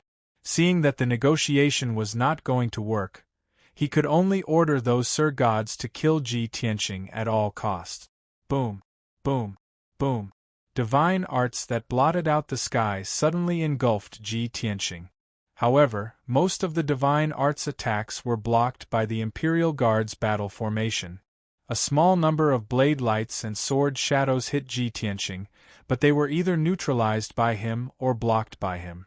He was pushed back 10,000 feet and only suffered some light injuries. This was not a big deal. He pounced toward another group of Sir Gods with murderous intent. Heavenly Dragon World / Sect returning swords. Ji Tianqing's fighting spirit was high. He exploded with his peak fighting strength and madly executed his sword Dao divine arts. At this moment, his fighting strength was comparable to a Sir God who had just reached the 8th degree realm. He was really invincible. Once those low-level Sir Gods were hit by his sword Dao divine arts, if they did not die, they would be seriously injured. As for the 3rd prince and the Imperial Guards, not only did they form a formation to block the attacks, they also frequently helped Ji Tianqing out. This made Ji Tianqing kill to his heart's content as he wantonly slaughtered the Sir Gods under the 5th prince. Very quickly, 30 breaths passed. There were only about 50 low-level Sir Gods under the 5th prince and half of them were injured. Not long after the battle began, he had lost 50 low-level Sir Gods. Most of them were killed by Ji Tianxing. Only a dozen or so were killed by the Imperial Guards. This made the fifth prince so depressed that he vomited blood. He wished that he could personally go up and tear Ji Tianxing into pieces. However, 2 high-level Sir Gods kept protecting him and were determined not to let him go up. Helpless, the fifth prince could only order the 3 high-level Sir Gods to attack Ji Tianxing with all their might.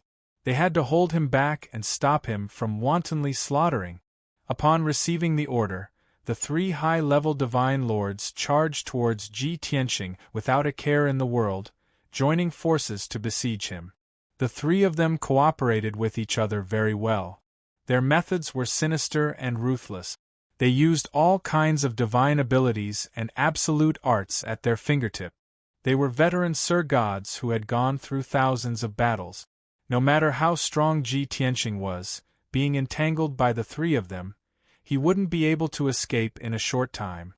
Moreover, there were still dozens of lower divine lords who were constantly casting spells to sneak attack him. Ji Tianxing immediately fell into a disadvantageous position. He was beaten back repeatedly by the 3 high-level divine lords and was exhausted from defending himself. However, he had been retreating to the edge of the battlefield. He was not seriously injured and was still in peak condition.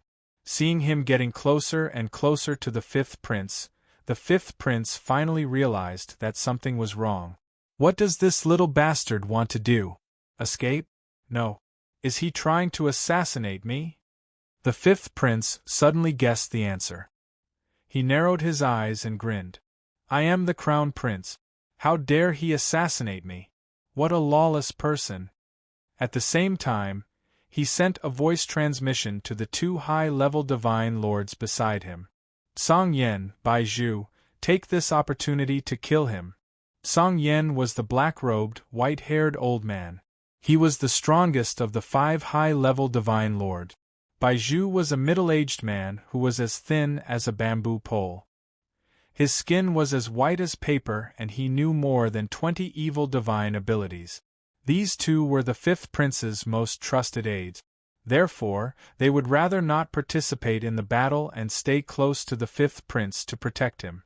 However, Ji Tianxing was closing in on them, intending to assassinate the fifth prince. They no longer hesitated and stepped forward to stand in front of the fifth prince. While protecting the fifth prince, they stared at Ji Tianxing, ready to strike at any time. Ji Tianxing and the 3 high-level divine lords fought for more than 20 moves. Finally, he retreated to the edge of the battlefield, only 10,000 feet away from the fifth prince. He used a sword Dao divine ability to force the 3 high-level divine lords back. Then, he took the opportunity to use a divine ability secret art to assassinate the fifth prince. Sword piercing the 9 heavens. Suddenly, his body glowed with golden light, as dazzling as the sun. He held the huge sword of burial of heaven with both hands and unleashed 120% of his strength, slashing out a 1,000-foot-long sword. The huge sword was golden and dazzling, as if it was real. It contained a divine might that could destroy heaven and earth. More than 60 kinds of divine patterns could be seen on the huge sword blade, as if they contained the truths of the great Tao. Before the sword light arrived, the terrifying slaughter sword intent had already suppressed Song Yan, Bai Zhu, and the fifth prince. The 3 of them looked serious and shocked as they used all their strength to block the attack. 9 Flames Dragon. Song Yan waved his palms and unleashed 9 colored divine flames, forming a long dragon of flames to block the huge sword's attack. Vanishing Illusion. Bai Zhu stretched out his pale hands and released black and white divine power, forming a huge roulette in front of the 3. Even the fifth prince took out an ancient bronze chessboard to block in front of him. Kaboom! The huge sword finally slashed down, instantly severing the long dragon of flames. Then, the black and white roulette was also cut in half by the huge sword. Bam! In the end, the huge sword, which had been weakened by 40%, struck the ancient bronze chessboard with an earth-shattering boom. The ancient bronze chessboard trembled violently. The fifth prince's face turned pale as he was sent flying. While he was still in midair, he opened his mouth and spat out a mouthful of blood. Clearly, he had been injured by the sword. His internal organs and meridians had all been damaged. However, the ancient bronze chessboard's defense was very strong. It was not cut in half, and he managed to survive. Ji Tianqing had wanted to take advantage of the situation to pursue and kill the fifth prince, but Song Yan and Bai Zhu had risked their lives to protect the fifth prince. The other three high-level divine lords also took the opportunity to attack him fiercely. Ji Tianqing had no choice but to give up on assassinating the fifth prince and turn around to deal with the three high-level divine lord. This time, he was no longer suppressed by the three of them like before. He suddenly became fierce, and his fighting strength increased twofold. The three high-level divine lords found it difficult to deal with him. Heaven-piercing sword, heaven-splitting sword, God-slaying sword, burial of heaven. He used all sorts of sword Dao abilities one after the other, filling the sky with sword light. Invisible sword intent suppressed the three high-level divine lords, making them feel uneasy and fearful. After tensome moves, a high-level divine lord's legs were severed, and he screamed as he fell into the rubble. After another 20 moves, a second high-level divine lord was cleaved in half, his blood spraying across the sky. This person's body was destroyed, and the two halves of his corpse fell into the rubble. The godhead hurriedly fled from West Wind Town, vanishing into the horizon. The remaining two high-level divine lords were attacking Ji Tianqing, and one of them had even been heavily injured. This greatly reduced the pressure on Ji Tianqing, and he was able to handle the situation with greater ease. While dealing with two high-level divine lords, he could also find time to kill those celestial gods who were trembling in fear and hiding in the distance. The fifth prince's heart was burning with worry. He ordered the 40-some low-level divine lords to work together to kill Ji Tianqing. But the third prince and the imperial guards were doing their best to block the attacks and protect Ji Tianqing with all their strength. The fifth prince was completely anxious, so he had Song Yan and Bai Zhu join the battle. Chapter 30-25. Song Yan and Bai Zhu joined the battle and attacked Ji Tianqing together with the other two high divine lord. The pressure on Ji Tianqing suddenly increased and his attacks slowed down. It was even harder for him to gain the upper hand, and he had to defend himself and counterattack. Song Yan and Bai Zhu had not participated in the battle and were in their peak condition. The moment they attacked, they used all kinds of ultimate moves and their attacks were very fierce. However, their aura was like a drum of energy, then weakened and exhausted. After 100 breaths of time, Ji Tianqing blocked and neutralized all their ultimate move. Their attacks also slowed down, and the power of their attacks decreased a little. Only now did the battle stabilize and become peaceful. The strength of the two high divine lords was even weaker, especially the guy who had both his legs chopped off. He was already somewhat exhausted. Even Song Yan and Bai Zhu had used up a lot of their divine power. The pressure on Ji Tianqing was greatly reduced, and he could easily deal with the attacks of the four people. Not far away, the 40-odd lower divine lords and the 50-odd imperial guards were also gradually deciding who was better. The third prince and the two imperial guards commanders were all 7th heaven realm high divine lord. The 50 imperial guards were slightly stronger than the low divine lords in terms of equipment and strength. Therefore, the imperial guards had a great advantage. Their battle formation was unbreakable, and no matter how the low divine lords attacked, they could firmly block and neutralize them. As a result, the low divine lords could not threaten Ji Tianqing at all. However, even though the third prince and the imperial guards had the advantage, they did not take the initiative to attack and kill. They did not want to achieve anything, only to avoid mistakes. The third prince did not want to annihilate the low divine lords and obtain victory. He only wanted to block the attacks of the high divine lords and protect Ji Tianqing. When the stalemate reached the end, he would negotiate with the fifth prince and save Ji Tianxing. That would be the end of his mission. The stalemate continued and the battle did not stop. The fifth prince became more and more anxious, and he could not help but attack Ji Tianxing from afar several times. He understood that there was no such thing as an impenetrable wall in this world.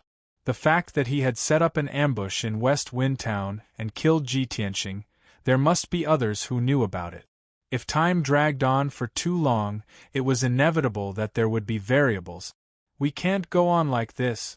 I have to think of a way to get rid of that brat as soon as possible. The fifth prince furrowed his brows and racked his brains for a countermeasure. However, right at this moment, a large expanse of colorful divine light flew over from the sky not far away. Swoosh! Swish, swish, swish! The dazzling divine light streaked across the sky and soon arrived at the valley. These people stopped at the edge of the battlefield and observed the situation. The people who came were not many, just 7, but they were all divine Lord Realm powerhouses. Among them, there were 5 high-level god monarchs and 2 middle-level god monarchs of the 6th stage. The leader was a burly man wearing a golden python robe and a golden crown. This person had a dignified appearance. He had a pair of large eyes, white hair, and a goatee on his chin. It was the second prince. The 4 high-level god monarchs behind him were the chief of staff, Yen Long, a hunchbacked old man, and 2 generals wearing golden armor. As for the 2 middle-level god monarchs, they stood at the very back and did not attract much attention. The second prince's arrival caused Ji Tianxing, the third prince, and the fifth prince to reveal looks of surprise and complicated expressions. The fifth prince's gaze turned even more solemn and his expression turned even uglier. The third prince was stunned and subconsciously asked, "Second royal brother, what are you doing here? How did you find this place?" Only Ji Tianxing's reaction was very calm, as if he had long expected this result. The second prince stroked his beard, his expression dignified and his tone heavy as he said, "Old third, don't forget that this prince has control of the Divine Kingdom's largest information and intelligence organization. To put it immodestly, nothing that happens in Royal City can escape this prince's eyes and ears. What happened last night, this prince already knows. Old third, both of us have underestimated Old fifth's method. He is unremarkable when he doesn't make a sound, but when he does, he amazes everyone. In order to deal with young Master Tianxing, he actually used such a sinister and despicable move. This is really impressive." The second prince had a cold smile on his face and his tone was contemptuous and mocking. The fifth prince's face instantly became even longer. His gaze was cold as he shouted, "Old second, what are you trying to do?"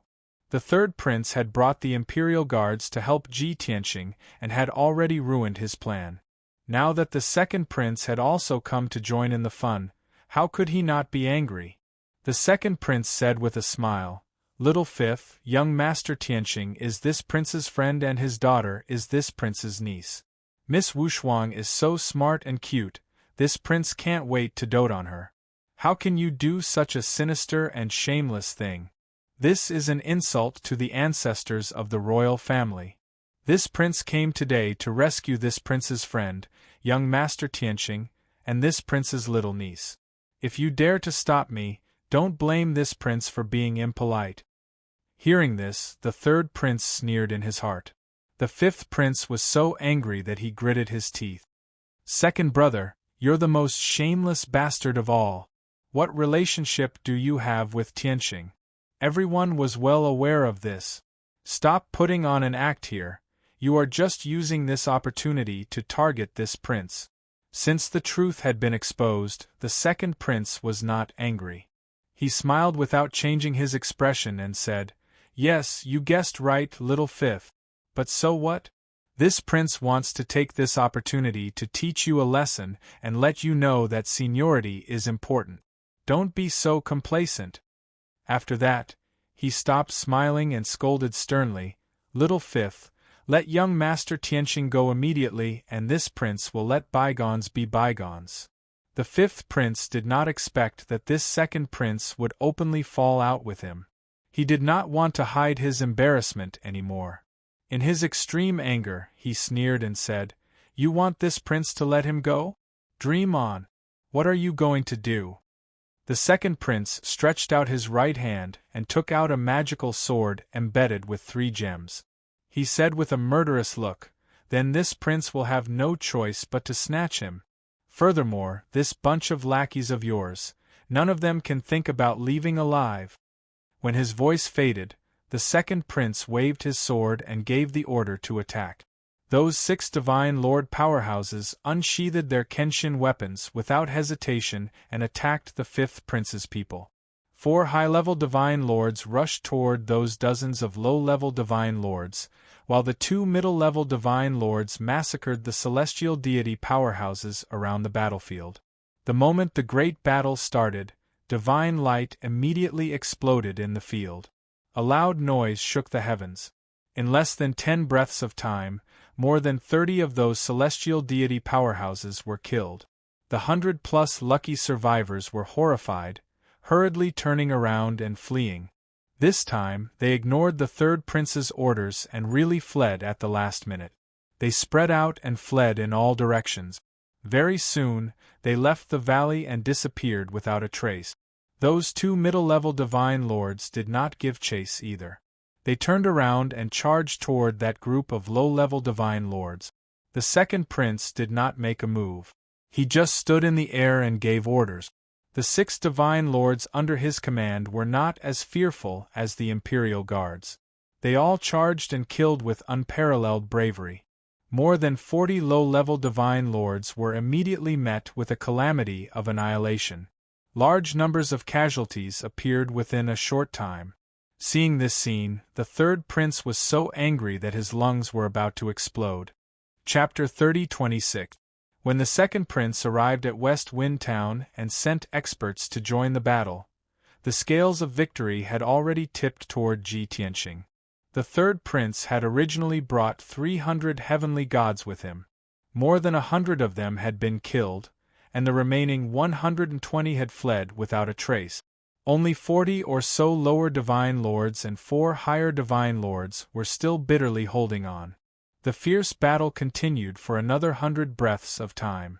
At this time, the 6 lower divine lords under the second prince's command had already killed or severely injured more than a dozen lower divine lord.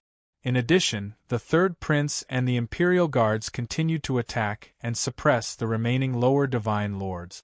As a result, the remaining 30 or so lower divine lords fell into a desperate situation of life and death.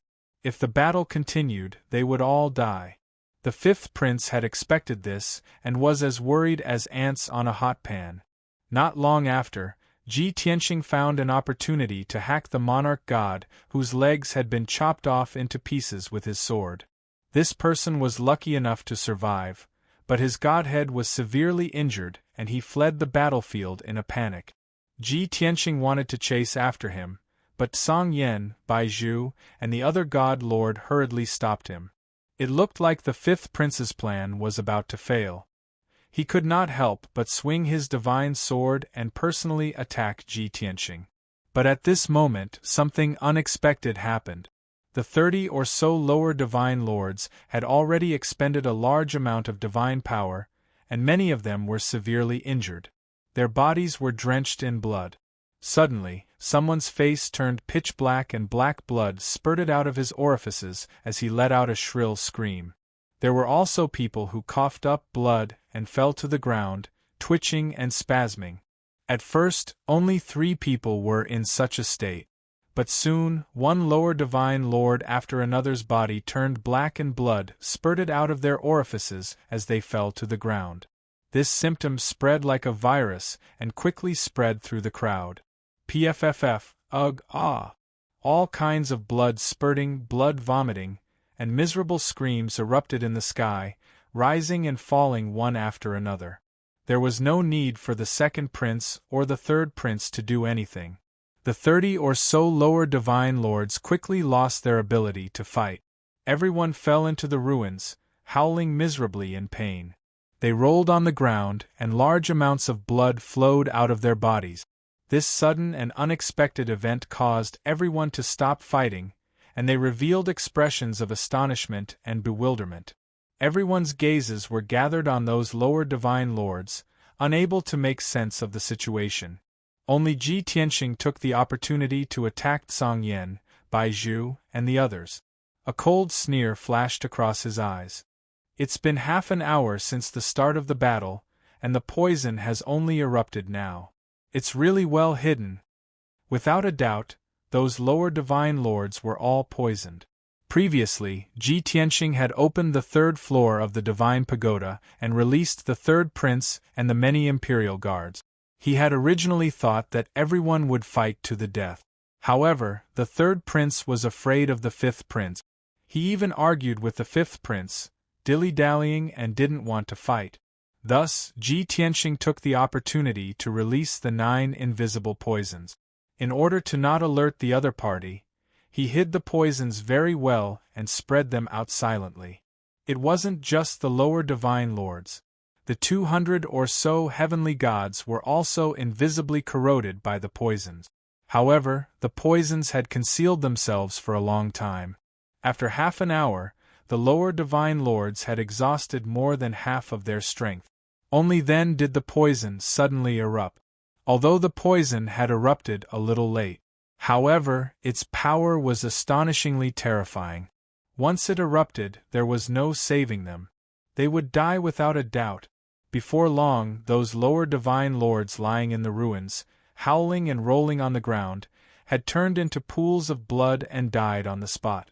Even their godheads had been corroded to pieces and scattered among the ruins. They were completely and utterly dead. 1, 2, 3, the lower divine lords on the ground were disappearing at a speed visible to the naked eye, leaving behind only pools of blood. Such a horrifying scene made everyone's scalps go numb. This was especially so for the Imperial Guards. They all revealed looks of dread as they discussed amongst themselves through telepathy. The third prince was also very puzzled, not understanding what was going on. Only the second prince carefully observed the reactions of those lower divine lords.